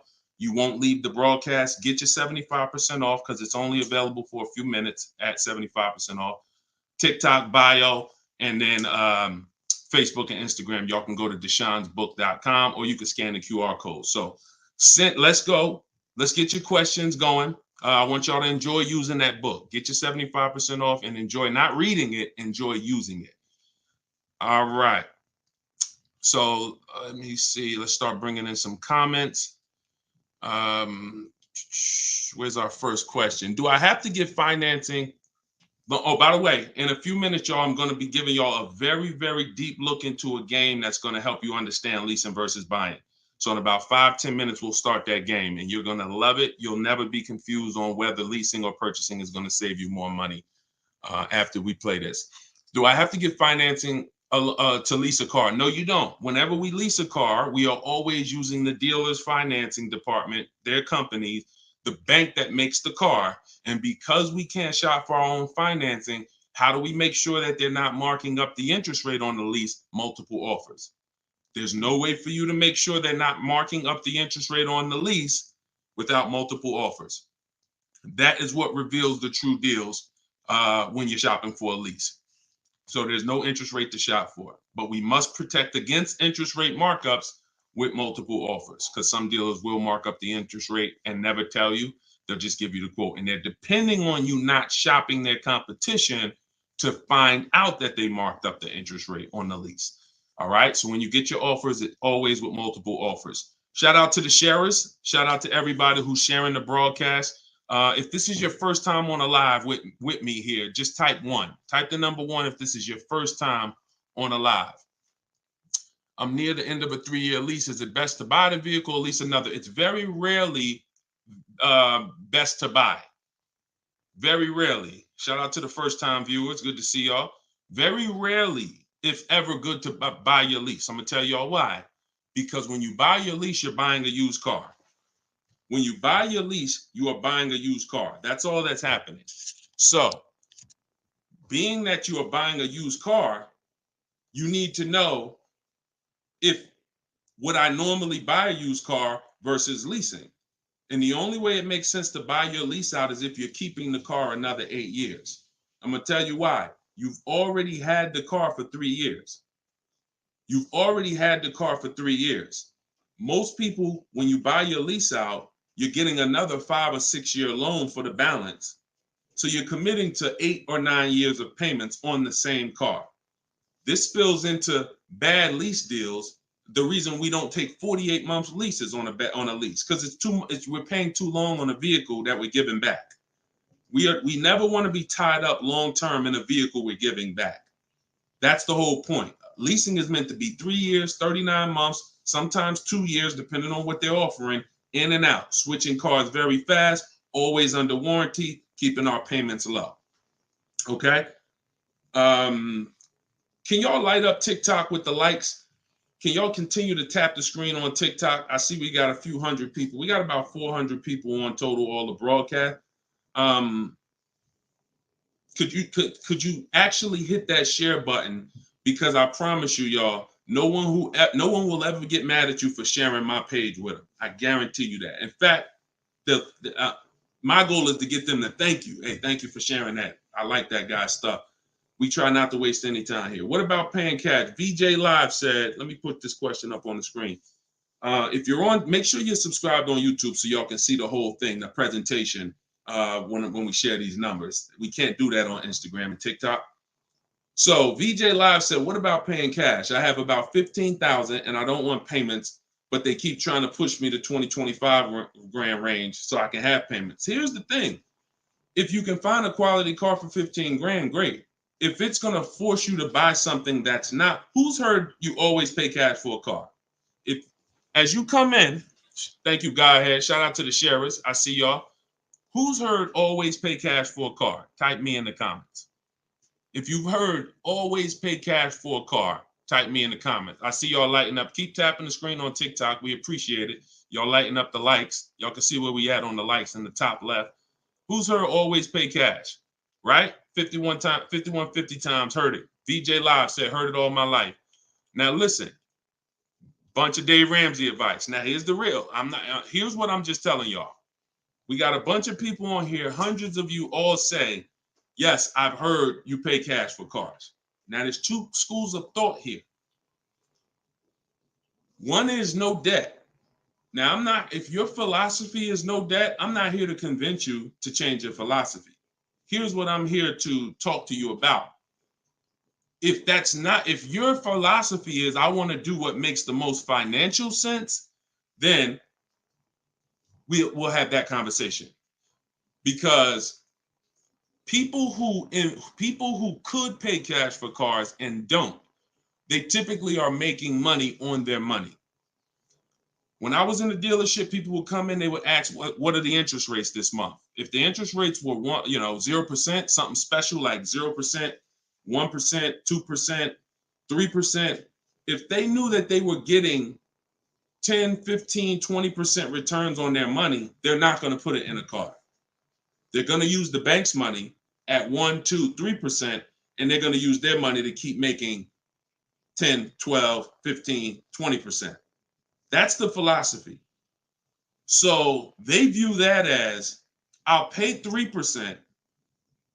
They view it more as a business transaction than as a leveraging money to make more money. See, some people will tell y'all people who don't pay cash for cars, they're into debt.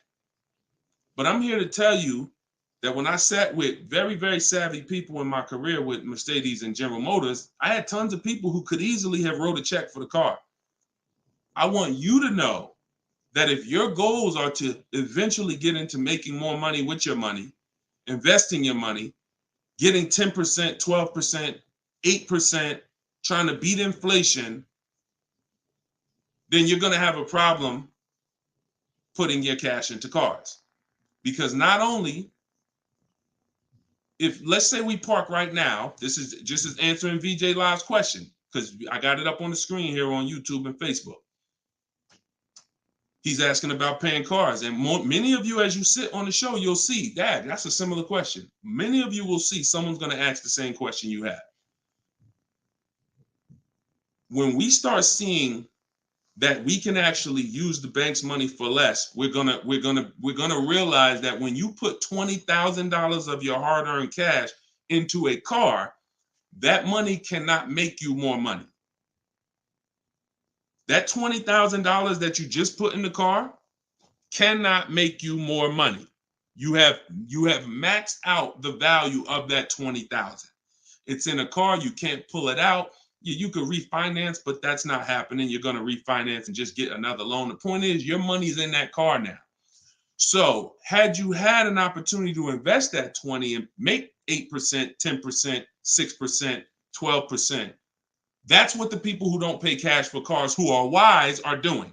I'm not telling you there's a difference. Look, I talk a lot about budgeting. I talk a lot about affordability. All through my book, I have systems and boundaries.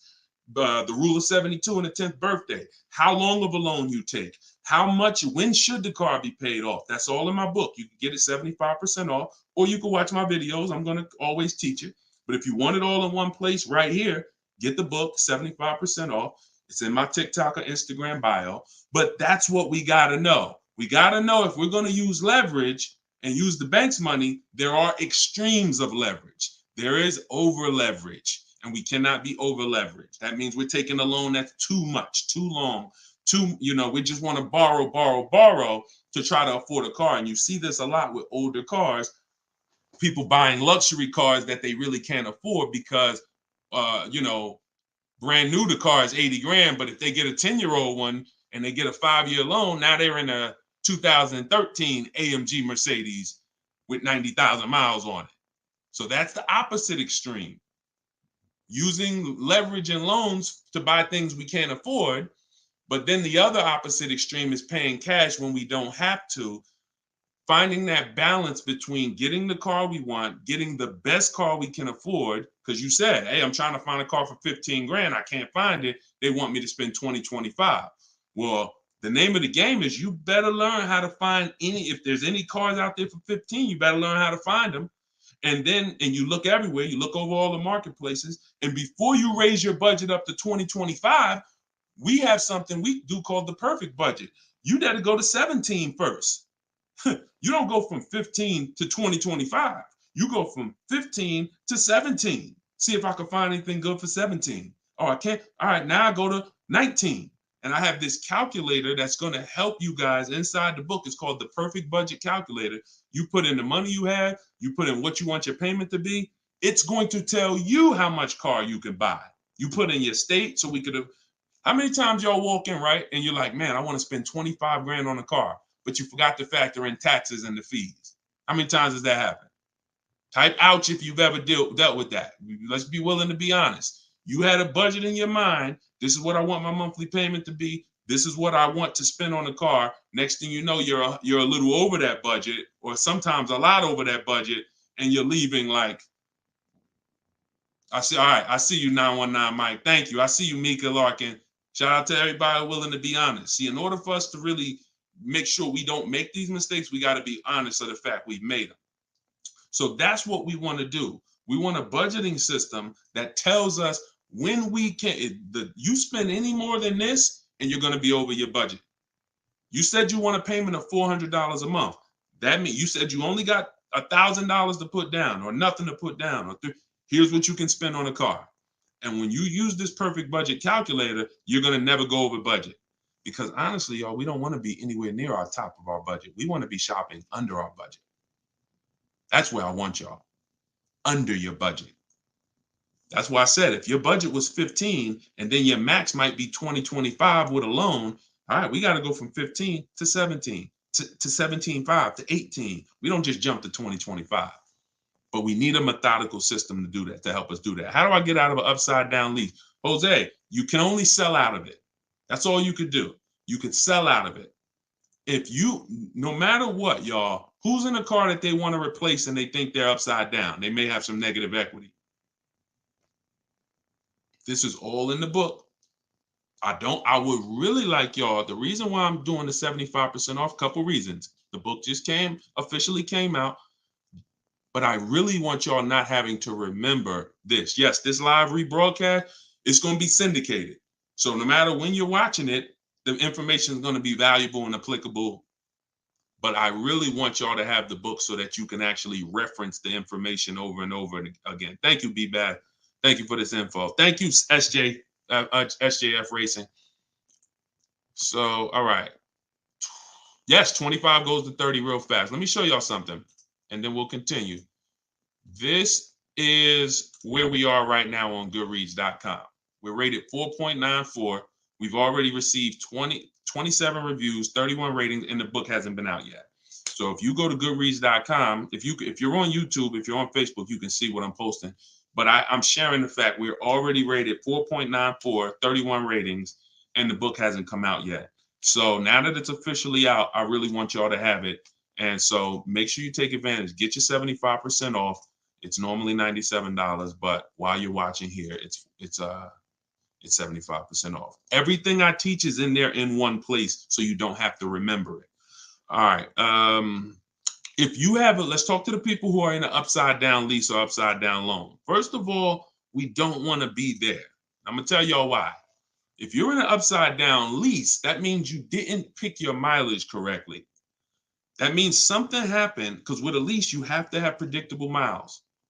You have to know how much you're going to drive roundabout. You got to be able to guesstimate. That's why if you're running a Turo business, when you're trying to rent the car out for, 40,000 miles a year, or you don't know how much it's going to be on that car. Could be 20, could be 40. A lease is not good because you can't predict the mileage. But in normal life, we can predict our mileage very closely. Now, when things happen, let's say you were working at home, and now all of a sudden you are, you're not working from home anymore. Now you got to drive into the office to 20 miles away. Well, that's a lifestyle change. That can lead to you racking up mileage penalties. But here's what we don't want to do. You don't want to buy that car, y'all. I'm going to tell you why. Every time you lease, you have a price that you can buy the car for. Most times, it ain't worth that. Yes, in the last couple of years, we saw a couple cases where, the buyout prices were good. Before the pandemic, the buyout prices usually were nowhere near what you could get a comparable used car for. So if your car was 3 years old with 36,000 miles on it, the prices they were putting was to make you not buy the car, was to make you send it back to them so that they can handle it and resell it. So if the price wasn't worth it to begin with 36,000 miles, I've seen people, you go over your miles and you're like, I'm over the miles, I'm just going to buy it. The price wasn't worth it with good mileage. The price wasn't worth, if you had 36,000 miles, that car wasn't worth you buying for the buyout price. You actually have 48,000 miles and they want you to pay the same price for it. So it's important that if we have to deal with penalties because we didn't structure the lease correctly, or because we didn't quite know what we were going to be driving, or we had a lifestyle change, taking the penalty and applying it over to our next deal is always, not always, but in most cases, going to be less money than us buying an overpriced car with high mileage now. We cannot just keep buying our leases without doing a market check. So when you asked about how do I get out of a lease with negative equity, all you can do is find out what the penalty is. There's 3 ways that you could get out of this thing. You could either pay the difference. So if you got, you could wait until your mileage, and this is, all right. If you have negative equity on a lease, I don't even like to call it negative equity because there's no such thing as negative equity on a lease. There's penalties. That's different. Penalties. On a car you purchase, yes, there's negative equity. You bought it, you have a loan on it, the value is not worth the loan. Negative equity. With a lease, we have penalties, over mileage penalties. And now some people will say, well, I'm going to go over mileage. I'm going to get out of the lease 3 months early. But you don't realize if you get out of the lease early, what do you still have remaining? Payments. Three months of payments, 6 months. Who's ever had a dealer say, hey, don't worry about the payments. We'll take care of the old payments. Who's ever heard that? Type me if you've ever had a dealer say to you, don't worry about the old payments. We'll take care of the old payments. Okay, lots of you.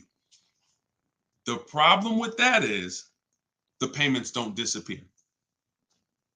They always get rolled over to the next lease. They always get rolled over to your next deal. So what I want y'all to start doing is I want y'all to see that. The money is not hitting. When you have negative equity, 5,000, you got this baggage from your old car, it does not go away. It gets either transferred or you can pay off the difference. So the key is to stay out of negative equity, to stay out of penalties, because yes, once you have them, they have to be accounted for. We got to find our great deal, and then we got to bring our penalties over on top of the great deal. That's all we can do. Now, you better try to see what your car is worth selling it, because you said you're over miles. You call your leasing company, you get your payoff, you find out what your cash offers are. Go to Vroom. Vroom's out of business. Sorry, CarMax, Driveway, Carvana, AutoNation, and Kelly's Blue Book Instant Cash Offer. You can go to Car Guru, Sell My Car Too. These are all people that give you cash for your car. That's what your car is really worth, what those companies will pay. Whoever's the highest bidder, we take that. See, what I'm teaching y'all, and some of you are going to get it immediately right here, right now. Some of you, it's going to take a while to get the fact that your money comes when your savings come when you start learning to make people bid instead of getting one offer. You get the most money when you start learning to make people bid. And so what you have to do is get multiple offers, find out what your car is worth, When you go on those websites, when they ask you, is it a lease, say no, because their websites are set up to where if you put it's a lease, it's going to automatically trigger that they can't buy it. But they can buy it. We've been doing this, y'all. I got hundreds and hundreds of members in Cars from Home University. We shop all around the country. You must put no when you're getting offers for a lease, because their computer is set up to automatically think that it's a third-party restriction and they can't buy it. But when you call your bank, you're going to ask them, do I have a third-party restriction? If they say no, then that means you can sell to anybody. But again, the way these companies are set up, they saw us making all this money on these cars, and the bank said, no, we got to do these third-party restrictions. And there was so many people going to those websites saying, oh, I'm about to sell my lease. And then they would get there, or they would talk to them and they would say, no, we can't buy it because it's a third-party restriction. So they just made their website default to, we don't buy leases, but we do know if you don't have a third-party restriction, they can buy your lease. And it's very important for you to know that. And if you do have a third-party restriction, it doesn't limit the fact you can sell and make money. It limits who you can sell to.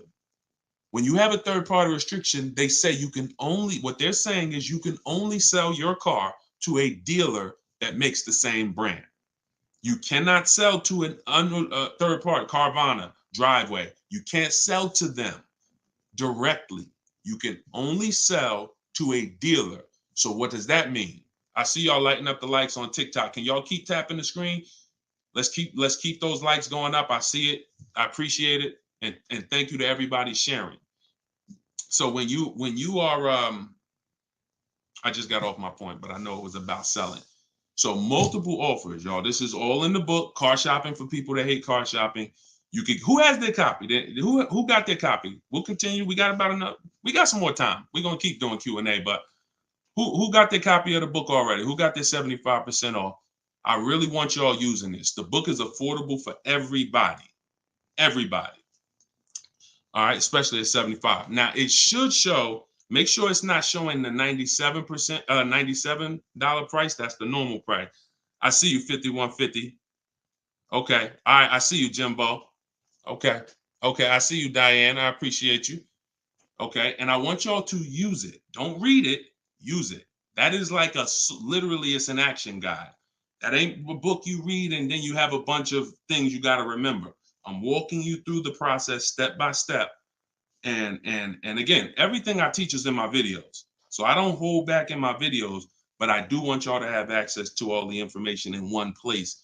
If you don't want to cycle through all my videos to try to find it. All right, is it worth buying a car from Carvana? That's a great question, Danny. It depends on if it's the best deal in the market. Danny said, is it worth it to buy a car from Carvana? Now, you can put anything in there. You can put Driveway, any of these online sites, online car buyers, online used car sellers. But here's the game that we avoid. We cannot shop from them exclusively, because here's what they try to do. They'll try to sell you a car based on variety. Hold on. My do not disturb should be on. My do not disturb should be on. So anytime you see,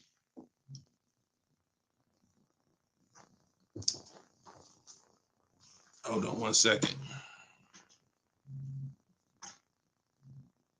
I keep getting a call and I don't know why it always does this. I don't want to lose the people on Instagram. Hold on, Instagram. We got you. All right. We should be back on Instagram now. Okay. So most times, especially when we're selling our cars to these people, you got to realize we sell our cars to Carvana, to Driveway, to all these companies because they pay more than dealers on average. If they're paying more than dealers on average, they're usually not the lowest price. When they're selling the cars, they're usually one of the highest. You can't pay people more than dealers and then turn around and sell for less than dealers.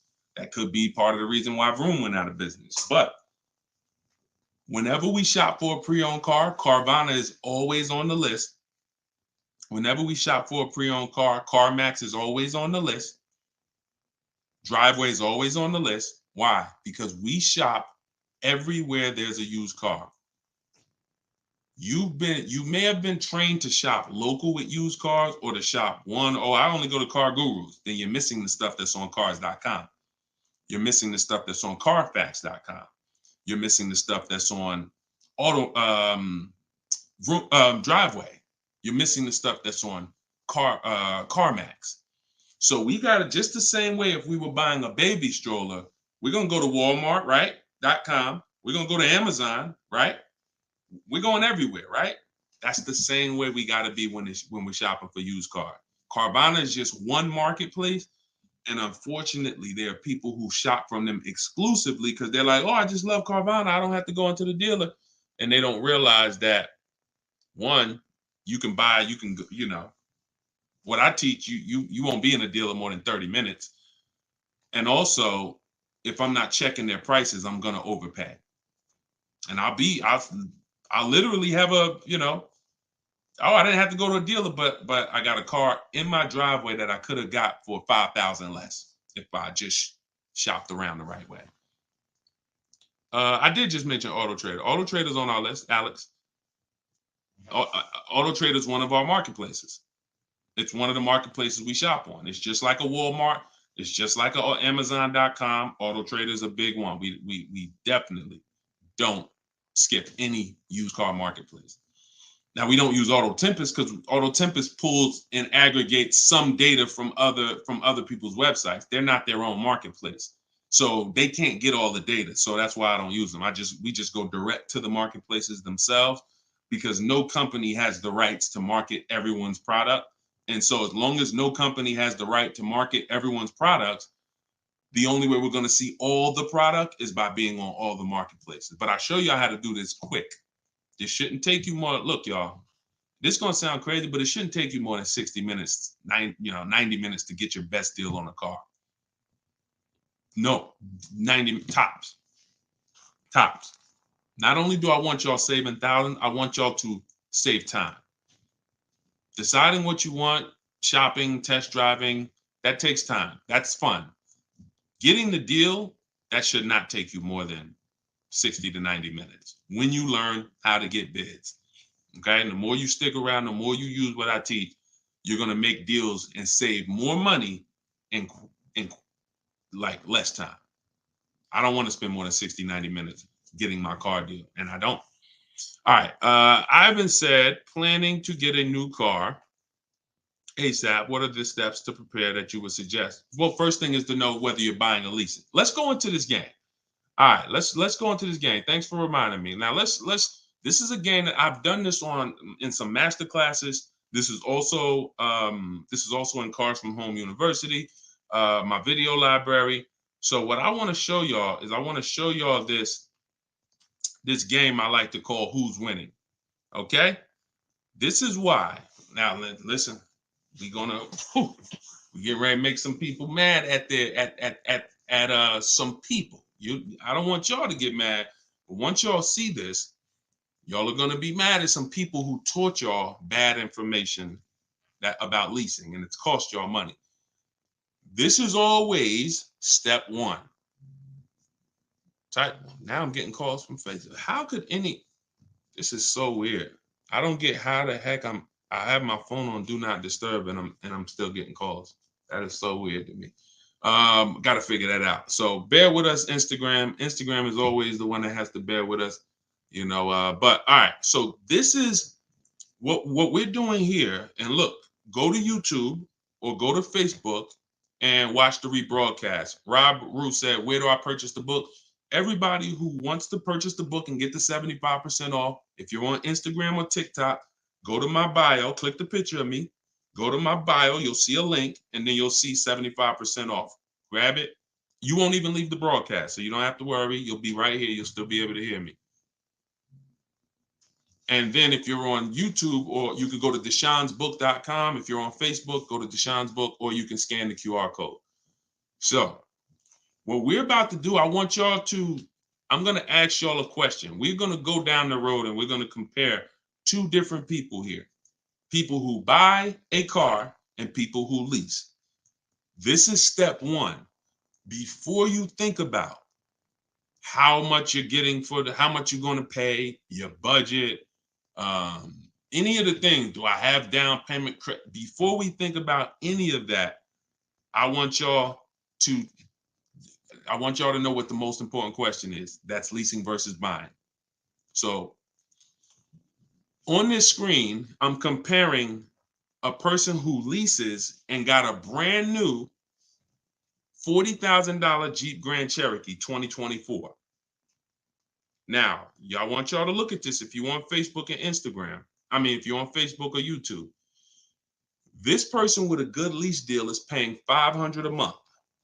$500 a month for a brand new $40,000 car. Now, the person who purchases, some of y'all know every $5,000 on a loan is about $100 per month.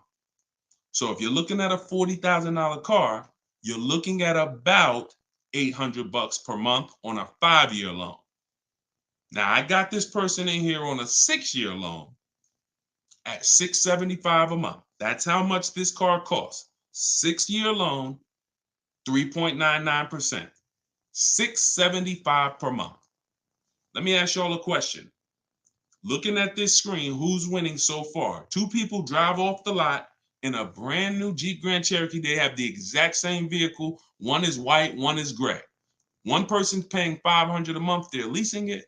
One person's paying $675 to buy it. $675 for 6 years. Who's winning, the lease or the purchase? Put L or P.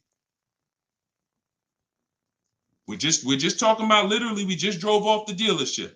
You sitting in this car next to me. We got the same truck. I'm paying $500 a month.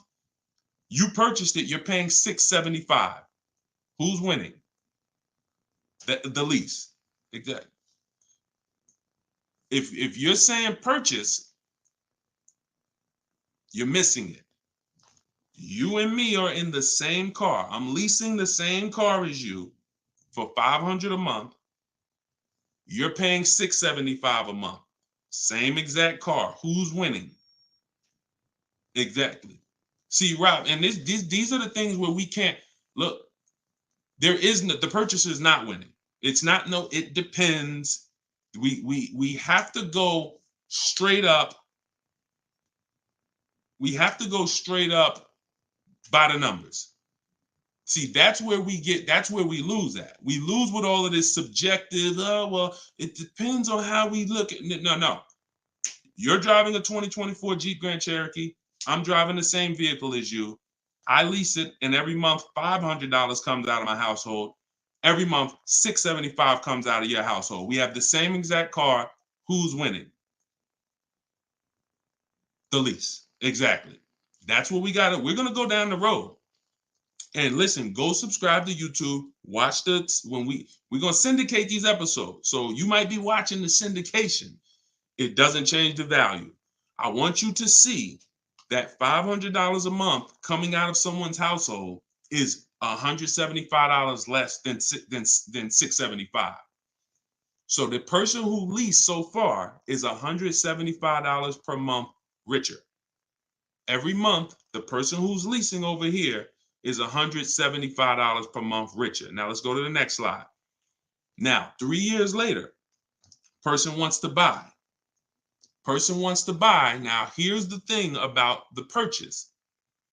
There's an amount you owe. On a 6-year loan, they would owe $24,000 at the end of 3 years. I've already done it. You can watch this. That's how much the balance on their loan would be. It would be $23,400. So that's the amount they need to break even on the car. Now, mind you, they've already spent $175 per month more than the person who leased. So they're $6,300 poorer. You can see they're $6,300 poorer. See, I want y'all to see that everything that you're doing when you're not leasing is trying to catch up to the person who got a great lease deal. Everything from the moment you purchase, you're putting so much money out into the car compared to the people who get great lease deals that now your only goal is to catch up to them. This is why this is step one right here. Go to YouTube, watch it on YouTube so you can get the whole view. So 675, 500. Now, this vehicle, y'all, is 40,000 brand new. What is a 3-year-old vehicle worth? If it was 40,000 brand new, what is it worth after 3 years? 40,000 is a fair estimate 24,000. I tried to look at what I believe a fair estimate is for a 3-year-old vehicle resale value. If we purchase a vehicle for 40,000 in 3 years, when we go to trade it, 36,000 miles, is it fair that vehicle, a fair estimate is about $24,000? You're not getting 28. Let's be honest here. We're not buying a vehicle for 40, coming back and get 28 3 years later. So here's the problem. When we get 20, you're not getting 28. And don't let the last 2-3 years of having high resale values confuse y'all. Don't do that. You will destroy yourself. You don't want to. There is no class, Solomon. There is no class. This is the class. Just tune in and lock in. Like, this is serious financial education that is going to be simple if you just focus on it. If you buy a vehicle for 40, the average that you're going to see that vehicle when you go trade it in is you get about 24 on. That is going to be a good cash resale value. And that's what happens to most people. And as you can see, they still owe, if your vehicle's only worth 23,400, I mean, if your vehicle's only worth 24, but you owe 23,400, you're breaking even. This is nothing. Like, I've already spent so much more than the person leasing, and now when I go to trade my car in, I'm not even able to get enough money to catch up to them. I'm not able to I'm $6,300 behind the person who leased when you purchase, and I'd have to get all that money back to make it worth it to have bought. That's why, y'all, when you buy your cars and trade in, you notice how much you always worry about how much you're going to get for the car. Y'all notice that if you're a person and you buy your cars and you keep them 2, 3, 4, 5, 6 years, you notice how you're always worried about, man, that's all you're giving me for my car? That's all you're giving me? Nah, you got to give me more than that. You know who doesn't worry about that? Keepers. Anybody in here who buys a car, keeps it till the wheels fall off, you never worry about what the car is worth, right? Because you're using all that value. That's what we do when we purchase. But here with a lease, you're always behind. If you purchase a brand new car compared to a person who leases, you're always behind. You can't catch up with them. You're paying too much money. So this is an intro. We didn't even talk about the fact, what if the person has an accident? And I really like wish that y'all could see this on YouTube. And can y'all see the screen on Instagram? I don't know. Are y'all able to see the slides on Instagram? I don't know what view y'all have on Instagram, but we're not talking about if the person has an accident. If the person has an accident in the car that they own, you lose two grand of your value. So the buyer is always behind. Now we can go down the road. When we go down the road, you'll see that eventually the person starts catching up, but it's only after 8 years. You can't catch up to somebody who's paying $175 a month less than you to drive the same car as you. That money just keeps adding up. And we were taught that we're supposed to purchase, but only if you're long-term. That is when you purchase. 8 years, nothing more. All right, so I got to see how I'll probably try to do this and go deeper when I can get some. It's hard to do it because they can't, everybody can't see it. So just watch the replay of it, and you'll be able to see it. But this is the difference, y'all. Queen Mama said, I'm a keeper and I need to break. I need a break from car payment. See, but let me ask you, can I ask y'all a real question? Why are car payments the only payments we need a break from?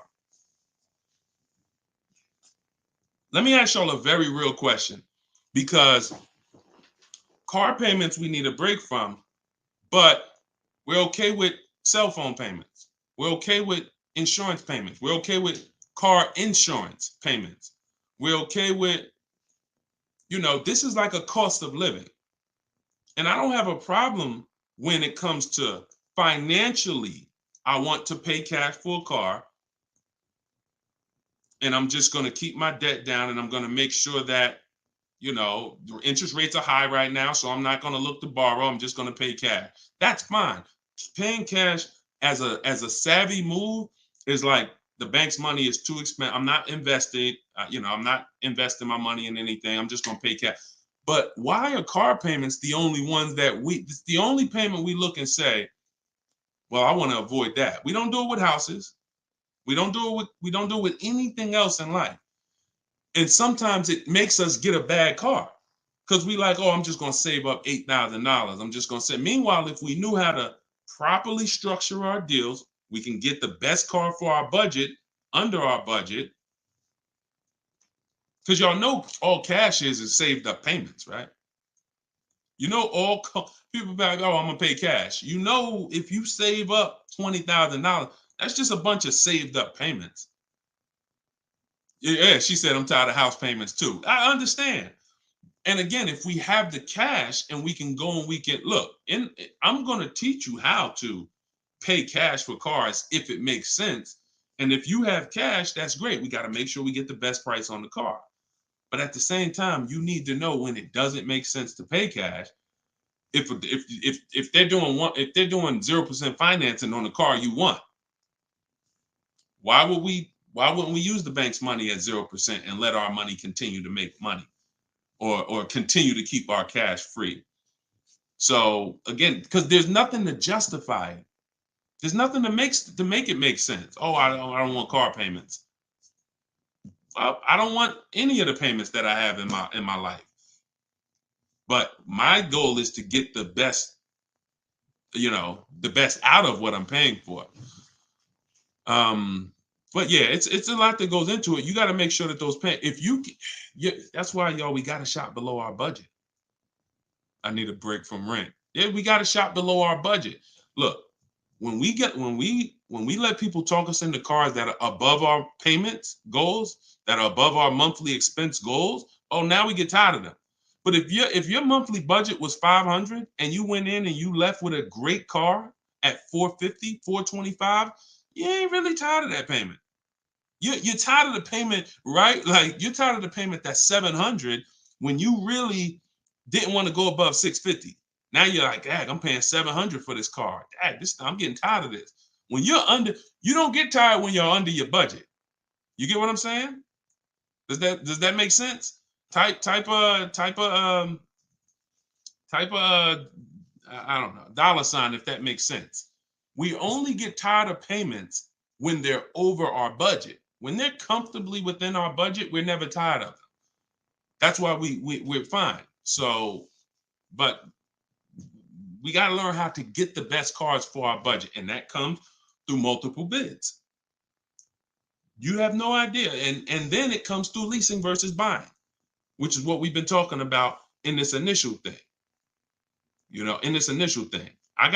I'll try to get everybody on one stream, where y'all could all see, because I really want to focus on the people who can see the slides.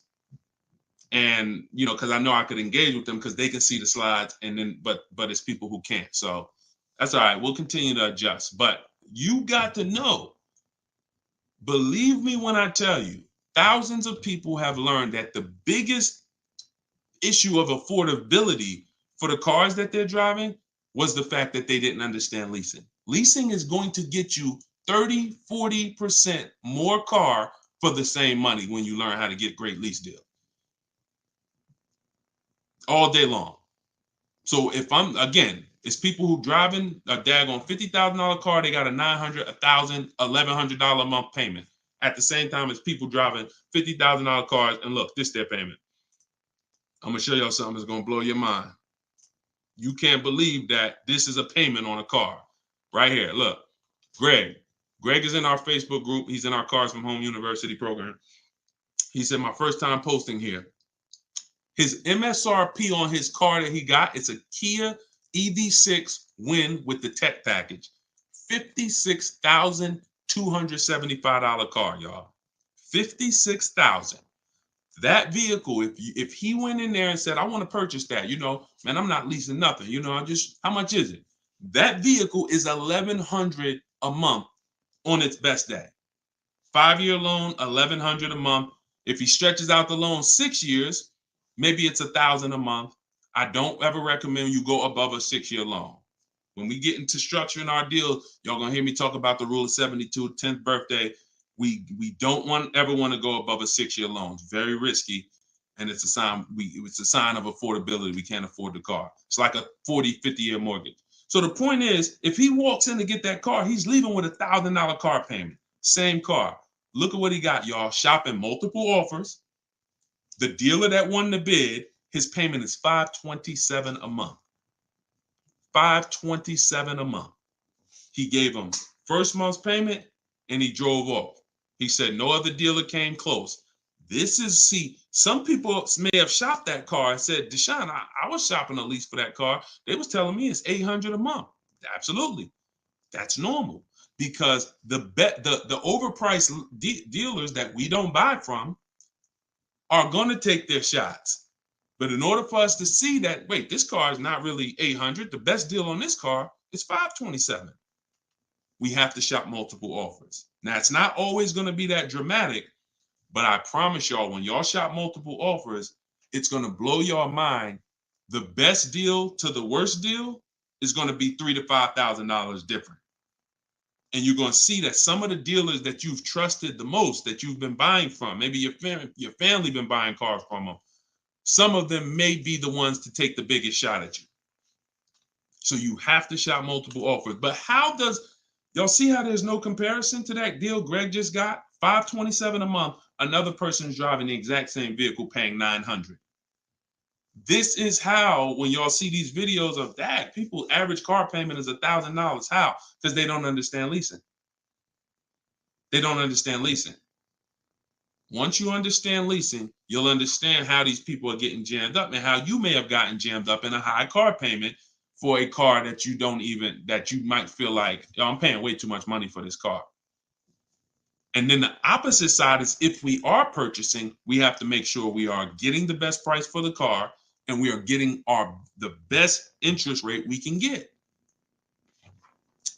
Does he lease to buy? No, we don't do lease to buys.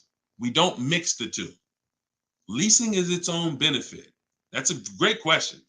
Great question. Let me put the banner back up for those of you who want to get the book. See, if you don't want to have to remember all of this, grab your book. My new book is called Car Shopping for People That Hate Car Shopping. It's digital, so you could download it, be literally using it in 2 minutes, and just go to deshonesbook.com. It's 75% off for our launch, and you can get your copy. If you're on Facebook or if you're on Instagram or TikTok, you could go right to my bio, click the link in my bio, get your copy while it's 75% off. Price goes back up to $97. I think after 30 minutes.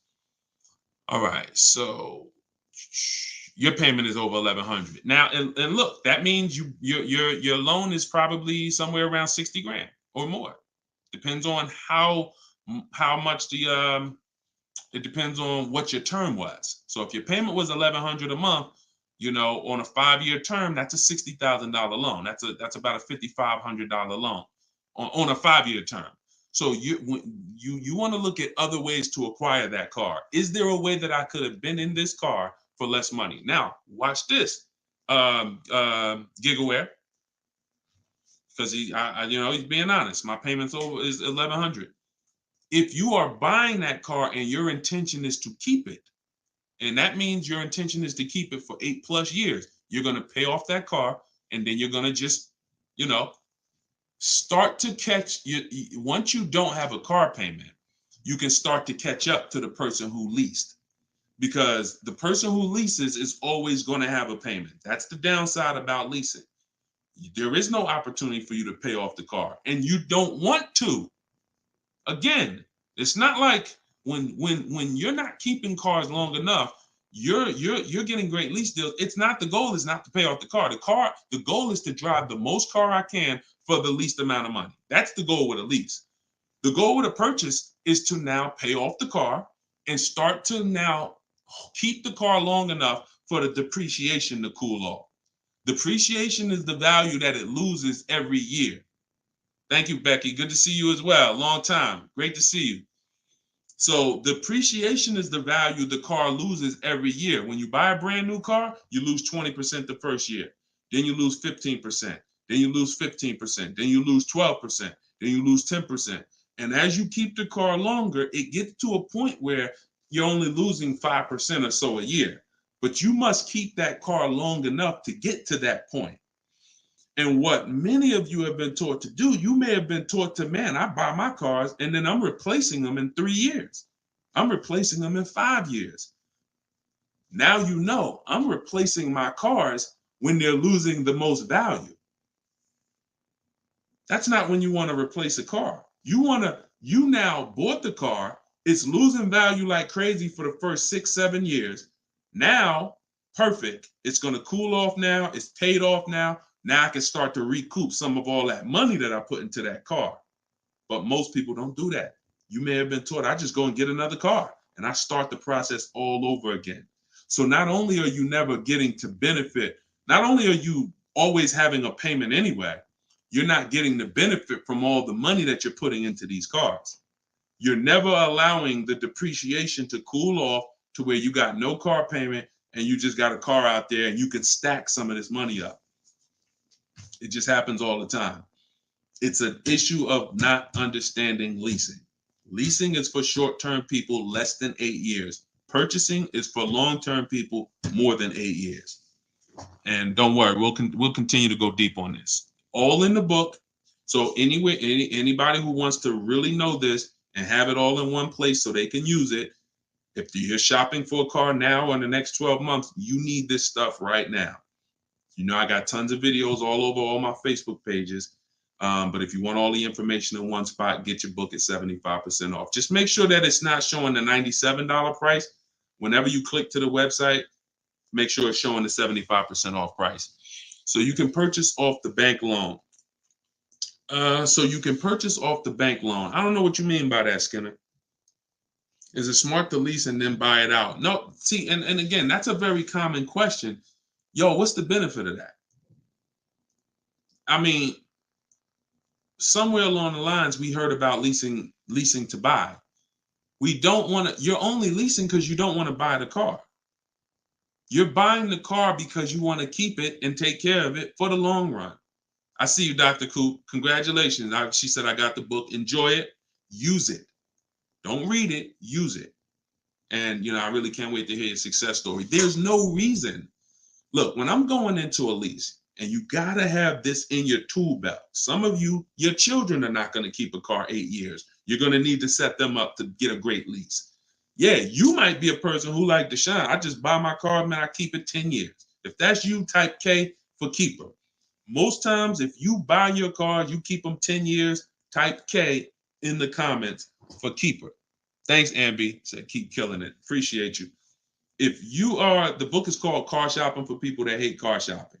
It's in my TikTok bio and it's in my Instagram bio. But I think you only got, it's 30 minutes. You could get it for 75% off. While everybody is on, you could get it 75% off. Okay, so keepers, you are not, you're not worried. That's when you buy. When I'm going into lease, I'm not thinking about keeping. We don't want to mix the two. Leasing is, I'm going to get a great lease deal where I drive a brand new car for pennies compared to purchasing. Or for a small percentage compared to purchasing. That is a lease. My goal is not to buy the car. It's not to buy the car. You see, when we keep, we win. When we lease, we win as long as we're getting good deals. But it's people who are mixing the two, and that might be you, and that's where we lose. We buy and then we trade. We buy and then we sell it in 2 years, 3 years, 4 years. We tired of it. Oh, I'm gonna go switch out of this. That's mixing. The other one is you lease and then you purchase the lease. So you lease your vehicle and then you go buy it at the end. That is mixing. You don't want to mix because the benefits of leasing are laid out. The benefits of purchasing are laid out. Very clear, separate benefits. When you mix the two strategies, you lose the benefits. And again, most people who would tell you they bought their lease, they're buying it with a 5 or 6 year loan when they've already been paying 3 years to lease it. The lease is 3 years, the loan is 5 years, that's 8 years. And I'm gonna tell y'all how this happened. How I figured out this was so bad, I'm gonna be honest with y'all. I was in the dealership one day. Somebody comes in, they're like, "Hey, I want to replace my car." So I go out and I look at the car. I ask them what they owe. No, I don't think I asked them what they owe. They come to the dealership. They say, "Yeah, I got a car out there. I want to trade it in for a new car." And I'm like, "Okay, that's pretty normal. Let's take a look." Here's what happens. I say, "What year is it?" And they'll say, "Well, it's a 2018. I'm just using like a real example. Like they say, "Oh, it's a 2018. Now I'll ask them, "How long have you had it?" And they'll say, "Well, I bought it brand new. So I've had it 5 years, 6 years." Now, follow me, y'all. Everybody on here, I want your opinion on this. Person comes up and says they've had a car for 6 years. They've bought it brand new. They've been paying on that car for 6 years. Don't you think that car should be paid off by now or almost paid off? Yes or yes. Type Y if you understand. Person bought it 6 years ago. You go out and I'm like, "Okay, mister, how long have you had it?" They're like, "I've had it for 6 years." So I'm like, "Okay, perfect." Everybody's saying yes. So this is what I'm thinking. This is how I found out buying your lease was a bad idea for most people, if not all. So I go and I say, "Okay, great. I see you're here trading." Now, in my mind, I'm already trained to talk to him about leasing because, thank you, Brent. I know you're here trading this car in 6 years. I want to show you what leasing looks like, and you're going to love that a lot better. You're not going to need this down payment. I'm going to be able to give you a check back for this equity in this car you got here. It's going to be all good. And I've helped some people do that. They come in and I show them the lease, and I'm like, you keep just trading your cars, but if you lease, here's what, boom, that you could do. And then I'll give you this, you get a big check back for your balance of your old car, all of that. So this is when it works, it's beautiful. But when it doesn't work, this is what it looks like. I'm like, I run and I'm like, "Okay, your car is worth about $15,000. Instagram just logged me out. Instagram just logged me out of nowhere. I don't know what happened. Let's see if I could go back. All right. So now when it doesn't work, so I go out and I found the used car manager may tell me this car is worth 15,000, and I'm like, "Okay, perfect. It's probably paid off. Great. He's gonna get like a check back for like almost all that, and then he's gonna have a low payment. He's gonna love it." So I find out when I call the bank, I say, "How much you owe?" He says, "Well, I don't really know." I call the bank. I'm like, "Okay, I'm calling for Mr. Jones' payoff on his, such and such car." And the bank says, "Okay, yes, the payoff is $15,000. I'm like, "Wait, 15,000? How could he still owe 15,000? This doesn't make sense." I look at him and I said, "The bank is saying you still owe 15,000 on the car." And he's like, "Yeah, okay, yeah, I didn't know how much I had owed." I said, "Wait a minute. Didn't you tell me that you had this car since it was new?" "Yeah, and you told me you had it for 6 years?" "Yeah. How do you still owe?" And he said, "Oh, I leased it first, though. What I did was I leased it for 3 years, and then I had bought it at the end." And I'm like, "There we go. That's the problem." You leased it for 3 years. Most people, when they're buying their lease, they're going to put a 6-year loan on it, which means 6 years later, from the day you bought it, from the day you originally leased it, 6 years later, you've been making payments and you still have 2 more years of payments left. That's actually, I'm wrong. That's 9, 3 years of payments left. Happens all the time.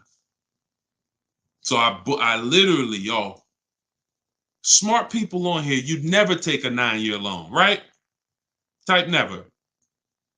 You never take a 9-year loan. If you're enjoying, please subscribe to the YouTube channel. If you're not subscribed already, we still got probably 400 or 500 people on here throughout all the platforms. If you, whatever platform you're on, make sure you're following us, because this is the stuff we do. You would never, right? You would never take a 9-year loan. But the same adamant, we're adamant we'd never take a 9-year loan. We got to see every single time. Thank you so much. I appreciate the gifts on TikTok and all the platforms. We got to take, every time we hear about buying our lease out, unless we're going to pay cash for it, which is another discussion, but most people are not. They're going to take a 5 or 6 year loan out. So as soon as you hear lease to buy, as soon as you think lease to buy, I want you to think 8 or 9 years of payments on the same car. That's why it's a bad idea. That's why it's a horrible idea. Okay? Now, if you are comparing, we had somebody in our group yesterday who was asking about buying his lease out because he's going to give the car to his parents and because they're going to keep it long term, and the value of the car compared to the value of a similar used car is a great deal. That's different. Buy it. Because all you're doing when you're buying your lease is you're buying a used car. It's your car. I used to help people buy their lease. Hey, they come out of the office, we switch the plates because we got to re-register the car. And I'm like, okay, so how was it? Now they just signed up for a 5-year loan, 6-year loan on a car that they've already been in for 3 years. They're not really excited about it. You know, I've had the car for 3 years. At least when you go buy a used car, you're excited about it. You're excited, oh, nice, it's new to me. But when you buy your lease out, you're not really excited. Thank you, man. Y'all going crazy with these gifts and everything. I appreciate it. So these are the things, like what I want y'all to have. As long as you stick with me and you learn what I teach, you're going to have clear boundaries that you operate in that always protect you. That's the name of the game. There's clear things I do. There's clear things I don't do. I know I have rules. I have boundaries. And what I want y'all to get familiar with is the 8-year rule. The 8-year rule is the first rule. It says if you're not keeping your car 8 years, you should not be buying it. You can't outlive the depreciation. You cannot outlive the depreciation compared to someone who purchases. Now, it's too much to go deep on right now. We'll go deep because I know some people thinking, oh, Deshone, but if I pay cash for a brand new car, I'll pay less overall. Yeah, but if you pay cash for a brand new car, you're still laying out all the money. You're still laying out all the money and you're still trying to get that back. You're still, oh, I paid 30 grand, 40 grand, 50 grand. Do you understand that a person who leases that same car, what would you rather be? Big dog who thinks you're big dog because you're going to write a $50,000 check, or a person who comes in and says, I'm going to get that car for $500 a month. Do I want 50 grand coming out of my bank account going into a car, or do I want $500 every month? It's much more, it's a much more pleasant feeling to give a bank $500 every month to drive their $40,000 car than it is to say, okay, you want this $40,000 car, then you come give us a check for the whole amount and the taxes and everything. Now I'm taking the check out, boom. And again, there are situations where that's right, but I want you may have been somebody who's like, yeah, but I don't think it's right for me. And that's okay. That's okay. I'm not one of these people that's going to make y'all feel like you are wrong by using leverage and not learning how to creatively acquire cars where it's a little bit of money coming out of your bank account every month versus what people have told y'all and how you should be buying cars. Thoughts about leasing luxury vehicles. It doesn't change, Dr. Doctober. That's a great question. He said, what are your thoughts about leasing luxury cars? Same principle, 8-year rule. I don't care whether you're leasing a G-Wagon, whether it's a Bentley you're looking at, whether you're looking at a Toyota Corolla, the 8-year rule is what applies. Because the 8-year rule takes into account the depreciation. If you look and say, that's a car I'm keeping for 8 years or more, you buy it. If that's a car you're not keeping 8 years, you're going to see you'll pay thousands less and drive a better car leasing it, even if you try to buy it used. So I'll need more than one broadcast to really go deep on this. I'm just getting familiar with how to use all of these tools, where I can show you all stuff. But we'll continue to go deep on this. This is not a subject. If you've gotten bad years and years of bad advice, it's not always. Some of you get a breakthrough immediately, and some of you it takes more time because again, it's been beaten to your head, and people with loud voices who shout tell you this is what you do, or you never do this, or you always do it like this. You know, like who's heard somebody say never buy a used car? I mean, never buy a new car, always buy used. Who's heard that? Type of U for used. If you were taught you always get a used car, you should never get a new car. Who's taught that? And we got a couple more minutes. We'll stay on. We'll do some more questions. As long as y'all continue to share the broadcast and continue to stay tuned in, I see we still got hundreds of people on, then we'll continue. All right, now let me tell you how, see, you either have to teach something that works for everybody, or what you teach will mess people up. If somebody says to y'all, every single one of you should be buying used cars, because that's what they'll say. Never buy a new car. Everybody on here should be buying a used car.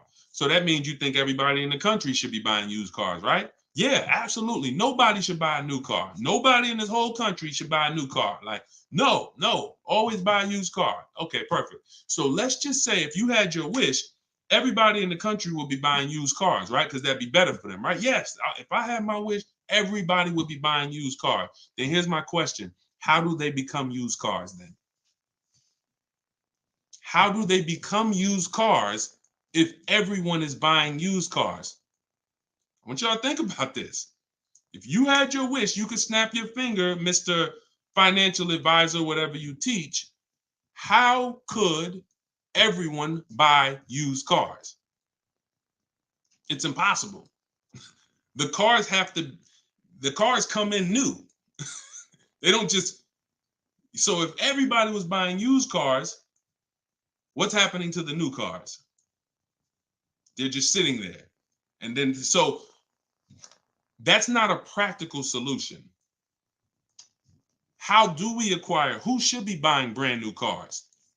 People who are going to lease them, and people who are buying new car, who want to purchase, keep long term, and you could afford new. That's only if some people say, Deshone, I want to buy. I'm not leasing. I want to buy. I keep my car, but should I buy new or pre-owned? That depends on budget. That depends on, unless you want one specific from a year, somebody would be like, oh, I want this special year. But if it's a case of, you know what, I can afford both. Should I buy new? Should I buy pre-owned? That's a matter of budget and preference. If I could afford a new one and I can keep it long enough to outlive the depreciation, then I'll buy new. But if I can't afford to get a quality vehicle for my budget, then I'll buy pre-owned. And some people want to treat themselves. Some people like, I only get a new car every 10 years, Deshone.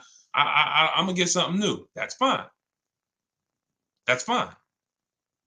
As long as it's long term, because time heals all wounds. We killing the likes on TikTok too. I appreciate everybody tapping the screen. Y'all still running the likes up. Appreciate it.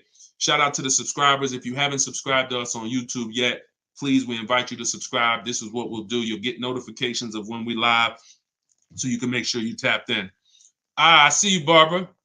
She said, I just bought the book. I appreciate everybody who got the book at 75% off. This is the launch. I'm excited. As y'all saw earlier in the broadcast, we're already rated 4.94 on Goodreads.com. We got 31 reviews. That book, Car Shopping for People That Hate Car Shopping, has been really changing people's lives and the way they shop. It's a tool. It's not something you read. It's something you use.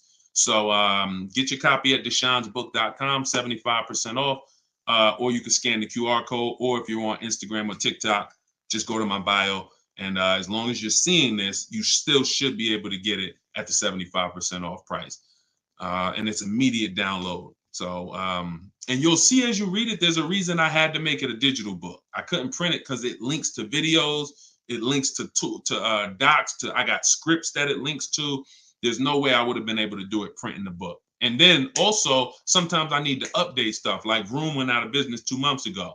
If I would have printed the book, now Vroom is, I need to be able to update real time when something happens, and I couldn't do that with a print book.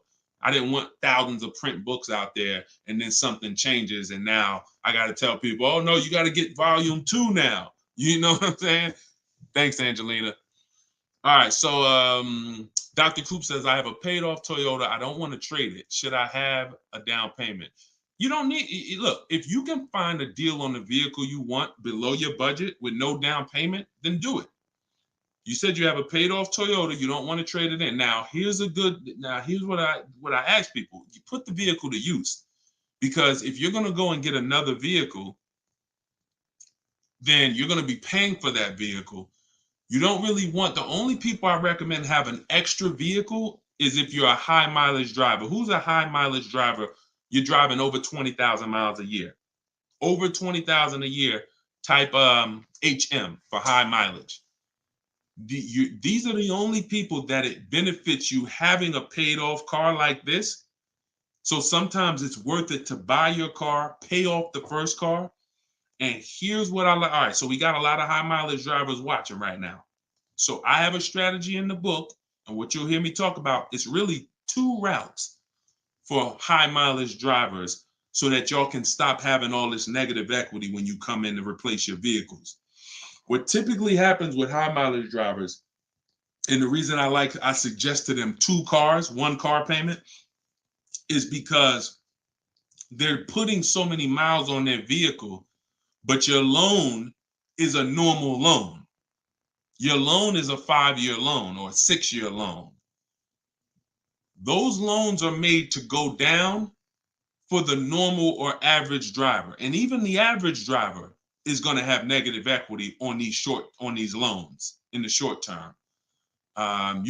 So when you are destroying the value of your car because you're putting 20,000, 30,000 miles a year on it, it's going from being worth 20 grand one year to now it's worth 12 grand the next year because you put 30,000. You're destroying the value of it, but the loan that's attached to it is not moving. This is the indicator that the loan and the purchase price or the value of the asset is totally unrelated. They don't matter. That's why you have to make sure you get a good price on the asset. You can't just pay attention to what is my loan doing, because your loan doesn't tell you what you're really in the car for. So check it out. You now are putting all this mileage on your car. You come in 4 years and you're like, hey, you know what? Car got 200,000 miles on it now. Let me go ahead and trade this thing in. Problem is 200,000 miles. You still got 2 years left on the loan. You still owe 15 grand. You still owe 12,000. You still owe 20,000. And you are now seriously hurting your value, your next deal, because all that baggage you got to come to this next deal. The solution to stay out of that is to make sure that you are having either, I teach either 2 routes. Well, the third is really just be a long-term person. You could drive 30,000 miles a year. And if I'm a long-term person, I'll just have 300,000 miles on my car in 10 years. And then I just go switch it. It's keepers here that's long-term people, high mileage drivers, and they get their car. That thing got 250,000 miles. It's mostly highway. And in 8, 9, 10 years, they go and they replace it. No need to lease. Again, continuing theme, long-term, don't think about leasing. Because some people who just tune in and they catch a brief, oh, is this so everybody should lease? No, that's what I'm trying to tell y'all. Long-term people, long-term purchase, you buying a car for your kid in college and they like, yeah, I'm gonna keep that thing for 10 years, man. You know I'm boring. Great. But most kids are not. They're like, hey, when I get my job, when I turn 24, I'm probably going to want something different. So if you're not a long-term person, you should be purchasing. But I mean, you should be leasing. But going back to the high mileage, y'all, this is how it works. The two strategies for high mileage drivers is to have one separate car. You pay that thing off. And now that becomes your mileage car. And you go and lease a nice car. This is beautiful. This prevents you from having two car payments. And this allows you to have a nice car that you're not destroying. So you pay off that first car. If you're going to go this route, your first deal is a purchase because you're going to get that first car, pay it off, could be new, could be used, but it must be quality. Pay it off. And as soon as that car is paid off, now I go lease my nice car. So I might be putting a high mileage on that first car I'm buying, but once I go lease my nice car, now I got a payment over here, my nice car is over here, and this is what I take out to dinner. This is when I want to go out and have a good time. I don't want a car that I'm just always putting, 30,000 miles a year on. Now I split it. And this has allowed so many high mileage drivers to continually be able to predict what they're going to put in these cars because now they can't. You cannot predict how much y'all are spending on these cars, high mileage drivers. Y'all are losing so much on resale value. Your loans are just so high and they're moving slow. You don't know how much you are losing, but I break it down for you. It's thousands. You can't destroy the value of a car and then go trade it. It follows you.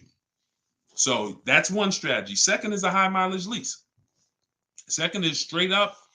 First time I experienced this, I had a guy came in and he was bringing back a lease with 75,000 miles on it. And I asked him, I said, man, I didn't even know. And that's my ignorance. I was selling cars and I didn't even know that was available. And I said, let me ask you a question. How long you been doing these, like, what do you do? He's like, I'm in sales. Like I do 25,000 miles a year, every year. I said, okay, wow. And you lease your car? He said, yeah. Because I already know what a good lease deal is. I just didn't really take into account back then. This is probably 2015. I didn't take into account a high mileage good lease deal. And when he told me what his payment was, and he said, yeah, I come back 75,000 miles. I drop that thing off. I pay my payment every month. Now here's the thing. He might only be paying $150 or $200 a month more for his super high mileage. But that's much better than him buying the cold car, destroying the value, coming back and trying to trade it with 10, 15 grand negative equity. So strategy, you are not really purchasing cars with strategy until leasing and purchasing is in your tool belt and you know when to use which. For your family, not just you, for your family. It's not just you. All right. So great questions. So this is the type of stuff that's in the book. Everything's in the book. Whether you see me live, whether you see me on social media making videos, you're going to get all the information. You don't have to worry about, Deshone is holding back info. It's not. Now, access to me, yes, I have access. I have a Cars from Home University where I coach people personally and we work together. That's access. But as far as the information's out there. It's how you want the information. We'll get it to you anyway. If you want it all in one spot, get the book, get Car Shopping for people that hate car shopping. Download it now. It's 75% off. Scan the QR code or go to deshonesbook.com or go to my Instagram or TikTok bio and get your 75% off copy. But other than that, you don't have to worry about not having the information. See, what y'all have had to deal with is how do we make great car deals? How do we not pay penalties when we don't have the information? But now the information's here. It's here for you. It's just you got to decide, how do I want the information? Do I want to look through all Deshone's videos? I got a video on every topic. More videos to come. They're not in order, and they're for different people. Some of you are going to purchase used cars. Some of you are going to lease. Some of you are going to buy a new car. Some of you are going to pay cash. Some of you have good credit. Some of you don't. So throughout all those videos, you got to sort through that. In the book, you're only following one path. When I do videos, when I do a book, it's like one path. Let's stay focused so that we can keep you on track. That's why it's step by step. Yeah, that's how the book is designed. All right, how do you purchase a vehicle without proof of income? That's tough. You need other things that are going to weigh. That's a good question. So if you don't have proof of income, credit profile gets you approved, not credit score.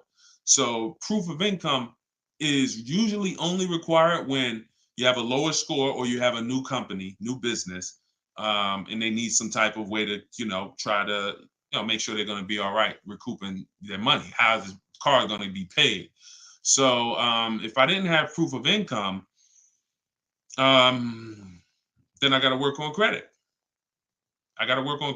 Or I got to have a lot of cash. And even then, what's the reason we don't have proof of income? Once I know that, I could better explain. What's the reason we don't have proof of income? Seems dealers don't care about mileage if you release with them. That's now good time. So now watch this, y'all. This comment just came in. We'll still cycle through all the comments. We got another little while in this hour. We're getting through as much as we get through. It's good time on YouTube said, seems dealers don't care about mileage if you release with them. Absolutely a mirage. I asked y'all earlier, who's had somebody say, a dealer say, oh, we'll take care of the old payments. We'll take care of the mileage penalty. It's absolutely not true. And since 2006, here's the only time, shout out to y'all running the likes up on TikTok. I appreciate it. Y'all keep running them up. Thank you so much. Shout out to the sharers. Could everybody who shares good information, just hit the share button wherever you're at and share with somebody if you're in this sharing. So I've never seen mileage taken care of, ever. No program, no bank, no leasing company, and we've done thousands of transactions. I've never seen a leasing company say, we'll forgive mileage. Never. So that does not happen. Mileage penalties let's say we calculate a $2,000 mileage penalty, that gets rolled over to your next lease deal, and we're working that lease deal with that $2,000 accounted for. So whatever the deal is we're working you now, perfect, here's what it is. Make sure that $2,000 penalty is in there. You pay for that. Now, in some cases, very rare, there's loyalty programs where they waive some payments. Mercedes used to have this. It's since gone away, and they didn't have it on every vehicle. They didn't run it every month, where if you lease another Mercedes, we'll cover 3 of your old payments. So you could get out 3 months early, no penalty, but it had to be waived. Since I got into the business, I've heard dozens of people sitting around me say, we are going to be waiving those, we're going to be taking care of those payments. Are you waiving the payments? Or what do you mean by that? Are you waiving the payments? See that, and when you ask them that question, I don't want you to even go in looking to get out early. I'd rather you know what your deal is, so you can shop from home the way I teach, where no one has to reveal that information to you. No one is. If you got the right strategy, you're never putting yourself in a position where someone can lie to you without you knowing it.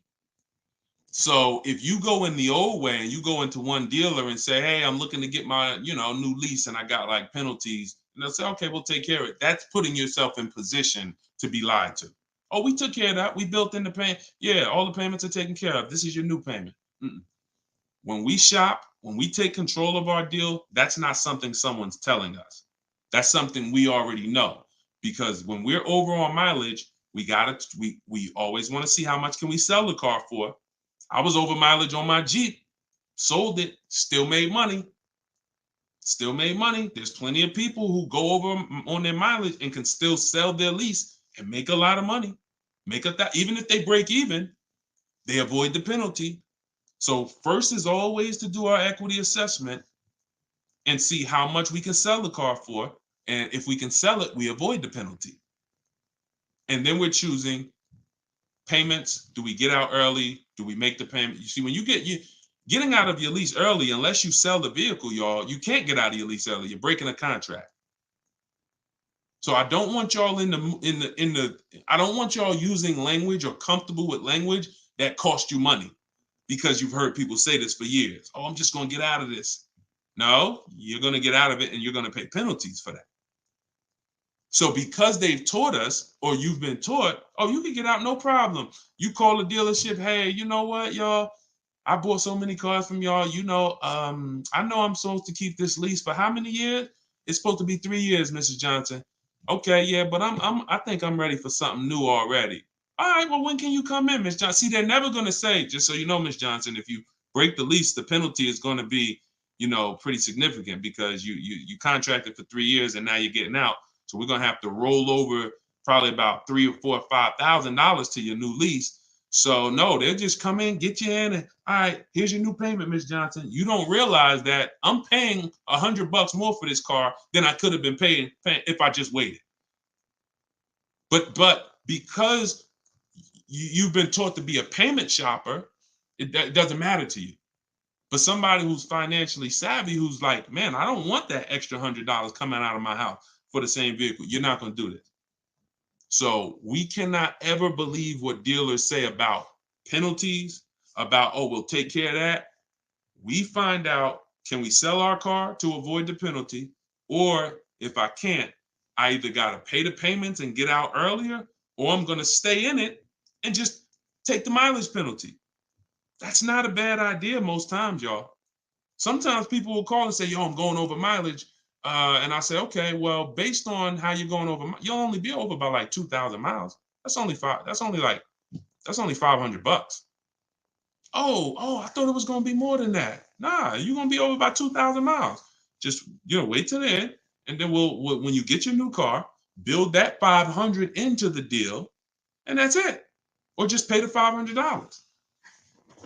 Because very rarely are people, oh, I was supposed to drive 36,000 and I'm doing 100. That's just, wait, something went wrong here. What the heck happened? I can see you were supposed to do 36 and you did 40. You're supposed to do 36,000 miles. You did even 45. Maybe you got a different job. But I mean, how we have to structure our leases right so that if you know you're a high mileage driver and you take a 10,000 mile a year lease, shame on you. Like, we can't do that. We can't do that. Some people, oh, I'll just buy it at the end. You're killing yourself. You're killing yourself. The residual value, you're going to put a ridiculous amount of money on those, or a ridiculous amount of mileage on that car, and you're going to buy it in 3 years with 90,000 miles on it for the same buyout price that was estimated from your 10,000 mile a year lease. They estimated this buyout price is for a person who brings the car back with 30,000 miles on it. Here's the price. And then you bring it back with 90 and you pay the same price. Oh, I'm just going to buy it because I went over on the miles. No, killing yourself. You're realizing the loss. So again, this is why we want to be in your life. This is why I'm doing my best to be in your life so that you can avoid these things. Anybody who really wants to have somebody, like, we're set up. We've been doing this for 3 years as far as a company, providing education. So, whether it's hundreds, thousands, dozens, we're set up to make sure that everybody who wants to protect themselves and get the best deals are able to do it. Paula, got my book. Phenomenal. Use it. Everybody that got the book, thank you. I appreciate you, brother. Thank you so much, Lord. I appreciate you.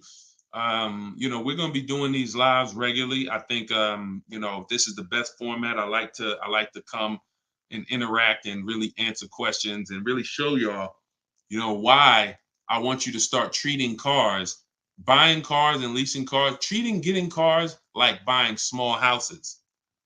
Most people treat getting cars like going to Walmart and getting a TV, big screen. You come back home and you're like, man, it's like you get an itch, but you get an itch for a $30,000 decision or a $10,000 decision. When you start planning out your car purchases the way I'm going to show you, and you go in with a system and a strategy, the way that's taught in my book is 7 steps. First step is deciding whether you lease or buy. 7th step is delivery. So by the time you get to step 7 in my book, by the time you get to step 7 of what I teach, you should be picking up your car or it should be being delivered to you.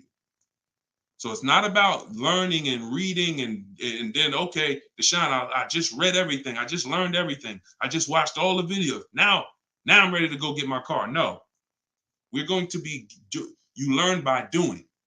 And if I teach you a different way to shop, different things to do, by the time you get your car, you're going to be like, oh, I didn't need Deshone to tell me what to do step 1 through 7. I just needed him to tell me, this is step 1, do that. And then when I'm done, I come back.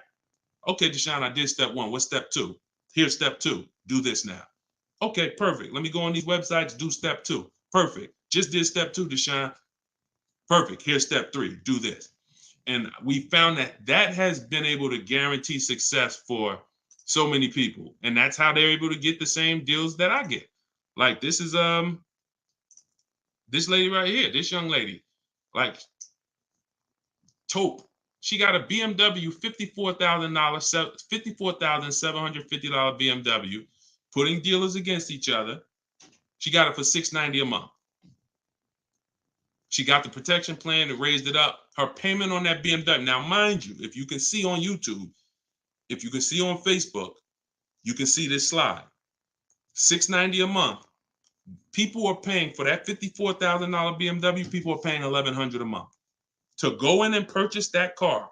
$54,000 is $1,100 a month with no money down because she didn't do any money down. $690. You see what I'm saying? Some of you might be looking, and quite honestly, some people may watch it because we're going to syndicate this. Whether you're watching this live or in syndication, doesn't change the value. You might be driving that same car, and you might be looking and saying, "Yo, I'm paying $1,000 a month for that car. She's paying $690. I put $8,000 down. She put no money down. We can't compare. You think Dave Ramsey, God forbid, and look, shout out to Dave Ramsey. I love what he teaches in terms of financial literacy. I love that he teaches people to invest and build for retirement and make sure I love that. But there's an area that he doesn't know what he's talking about, and that's when it comes to cars. See, look, credit is a big part of what, it has a lot to do with me helping you. Y'all don't hear me teaching credit. It's important. It's a complimentary topic for us to talk about. I talk cars, how to make sure you pay the lease for them. Yeah, maybe natural. Let me give some credit tips too. Rodney, you could just go right to my TikTok bio, grab your book. It's 75% off. Click the link in my TikTok bio. You think she can ever listen to someone that tells her you shouldn't be leasing? She knows when to lease and when to purchase. She's not in love with that vehicle. She's not keeping that vehicle 8, 9, 10 years. So how can I drive this vehicle for the lowest amount of money in my household? I'm going to shop all my offers. The dealer that wins the bid, I'm going to see what it is. Oh, look at that. It's $690 a month. I'll take it. This is how we are going to keep thousands of dollars in our household. As things continue to go up, I need you guys to be spending. I need you not only to be making sure your cars are below your max budget so that every single month you're not growing tired and weary of your car payment. That means it just needs to be below your max budget. And then the second thing we need is to make sure that you are driving the best possible product for that money. You could be below budget and look at what you're driving for the money, and you're like, yeah, I'm below budget, but could I have gotten a better car for this money? Could I have gotten more car for this money? And I'm here to tell you that when you understand leasing, you're going to see there's no comparison. $690 a month for a daggone $1,100 a month vehicle to purchase. So short term, less than 8 years, we always lease. We never purchase. Now, in another episode, when we start talking about, in another segment, we'll talk about overpriced leases because every lease is not equal. Y'all gonna learn. We can't, every lease deal, even when you learn to shop, you must learn to shop. You must, because 80% of dealers are overpriced on their leases. 80% of dealers who gave Taupe a quote, let me come back from this screen. 80% of dealers who gave a quote to this young lady, Taupe, on her BMW were a lot higher. Some of you even saw it on the video. It said it when she wrote it. It said, man, all these other offers were a lot higher. That's how it's supposed to be. So you can't go back and forth with one dealer. You must reveal the best dealer, the best offer through multiple offers. So that's what you do. And you do that whether you're leasing or purchasing. And when you start doing that, you'll understand. That's in the book. That's what I teach. Bids. Bids. One-to-one negotiation is dead. I want y'all to eliminate one-to-one from we never do it. Because you cannot do that with any other item and win. You can't do it with you can't do it with jewelry. You can't do it with groceries. You can't do it with televisions. You can't do it with houses. One-to-one negotiations, you lose every time. You must see multiple options, multiple offers, and then we pick the best one. And what you see is that's going to be done with loans we get, cars we buy, and cars that we sell. We don't trade. So, all right, yeah, this has been great. I need her contact. I don't know what you, I guess y'all having a conversation. I didn't know what y'all needed contact-wise. All right, let's see. Is buying and selling a car a good hustle? I'm not really teaching people how to buy and sell cars because, yes, if you want to go into the car business, that's not what I teach. Do I have to log out to purchase the book? You shouldn't have to. Let me try to reset. Let me know if it's still showing the $97 price or if everybody was able to get the 75% off price. Let us know. All right, I just reset it, so it should give you an opportunity to go back in there now and get it at the 97% off. All right. Buy dealer loaner cars. It depends. Those can be great opportunities. But again, we still need something to compare it to, Tina. Tina on Facebook said, buy dealer loaner cars. Now, we will buy or lease a loaner car if it's a great offer. So when we reach out to dealers, you'll see in the book, I teach you to go to the website because I give you my scripts. I tell you what to say. Some of you could do it by phone if you want to call a dealership and try to get multiple offers, but I would only speak to a sales manager. And even then, you got to just make sure that you but only speak to a sales manager. But the point is, if they have a loaner car, it needs to be so much better than what I could get a brand new one for. So if, for instance, if the dealer that wins the bid is offering me $3,000 off on a brand new one, but a dealer with a loaner car is only offering me $3,000 off or $3,500 off, and it has 3,000 miles on it, I'm going to go with the brand new one. But if I don't have anything to compare it to, then I might think 3,000 off is a good offer for the loaner car. See what I'm saying? See, price assurance is when you guarantee. I want y'all, listen, if you want price assurance, type PA in the comments. You want this every time you make a deal. Price assurance means I guarantee that I paid the lowest price that I could have paid. That's called price assurance.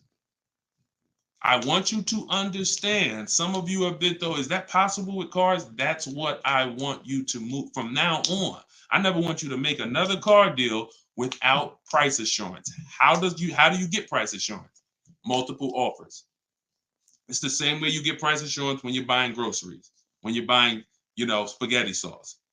I know I saw enough offers to know there was nothing out there less. I went in, I looked at one brand and said, I gotta have it. I like those. And it was $1 off. And I thought price assurance is the best thing with a car because you literally can look at all these offers and say, this is the best one. It's amazing when you realize you're the prize. Some of you'll be like, man, I haven't been treated like I'm the prize. I know, we're gonna change that. So when you use the systems that I want you to use, you'll realize, dang, I've been the prize the whole time. You mean all of these banks and credit unions would work this hard to try to give me, it's all these options I got? It seemed like before I really didn't know all my options. That's right. But when you now change the way you shop and you now move into a bidding mindset, everyone I'm going to do business with must win the bid. The bank, the credit union must win the bid. And then I'm going to give the dealers a chance to see if they can beat it. Now they bank's going to get a chance to bid.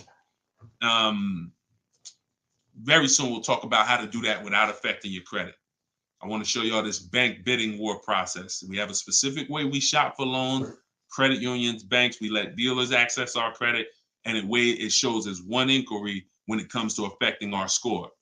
You must learn that, because when you see how much money is in the loans, you're gonna be mad. You're gonna be like, dang, I never shopped around the way I should have for my loan. I never shopped around. That's fine.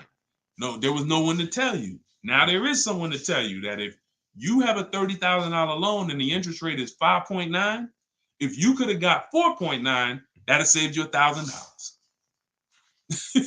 You get what I'm saying?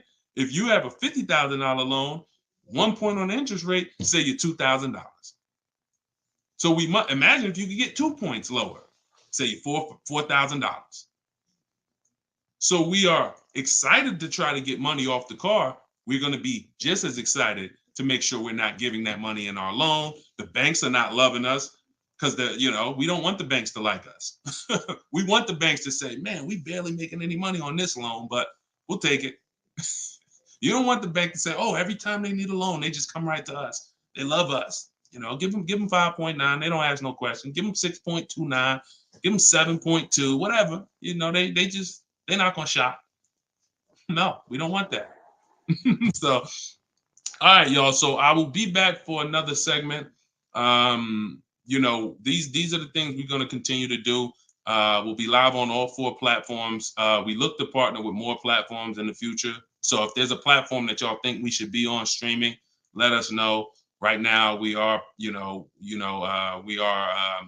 Facebook, Instagram, TikTok, and YouTube.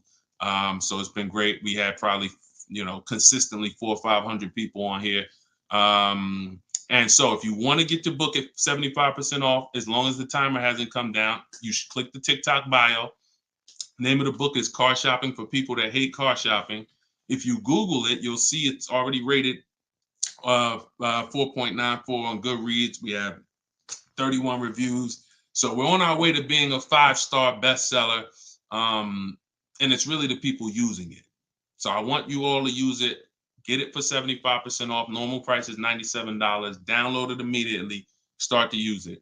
If you're on YouTube or Facebook, you can scan the QR code and get your copy, or go to Deshone's book. Mm-hmm. Yes, Mandy. Facebook is the same handle. Deshone the Auto Advisor on every channel, whether it's YouTube, Facebook, Instagram. It's always Deshone the Auto Advisor. So we'll be back to answer more questions. We'll be talking more about leasing, but we'll be talking more about deal structure, shopping, how to check and make sure cars are reliable. There's a lot of cars going out here with bad reliability ratings, bad longevity ratings. So they are not the cars that we need to be buying for keepers. We got things we got to look out for, y'all. Like this is the tip of the iceberg. We're buying a car to keep. You know how many people have bought a car, it wasn't quality?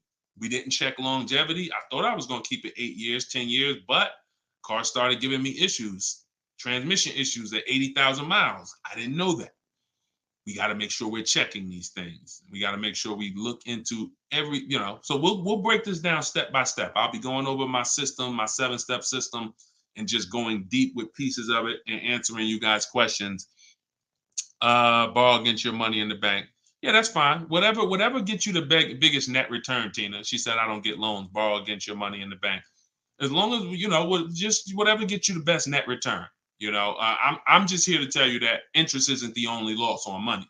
Opportunity cost is a loss. When it comes to financial, if you were taking a class on finance, opportunity cost is real. If I could have put my money in something and made 10% on it, but my money was in a car and I didn't have that money, and that money is losing me 10% in the car. So let's just say I put the 20 grand in the car, and then every year that 20 grand is worth 2,000 less, then I'm losing. It's a negative 10% return every year on that 20 grand.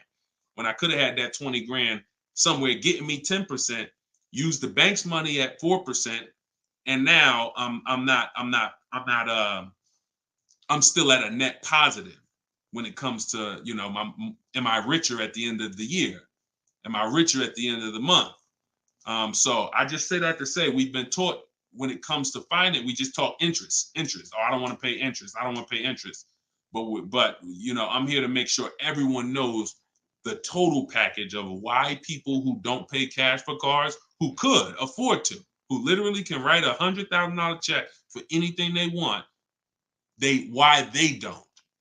See, I'm not interested in, I'm interested in why the people who could pay cash for cars choose not to. And it's not what you've been taught. It's not because, they just love debt. Now, these people have paid off houses. So these are the things that we're going to be talking about. So, and again, all in my book. If you want it all in one place, grab your copy. But yeah, this was a great segment. We will certainly be back. Always a pleasure. And just make sure you're subscribed so you do get notifications when we go live. Make sure you're subscribed on TikTok. Make sure you're following so that when we're live, you can jump on because we're going to be doing this a lot. All right. I'll see y'all soon. God bless everybody.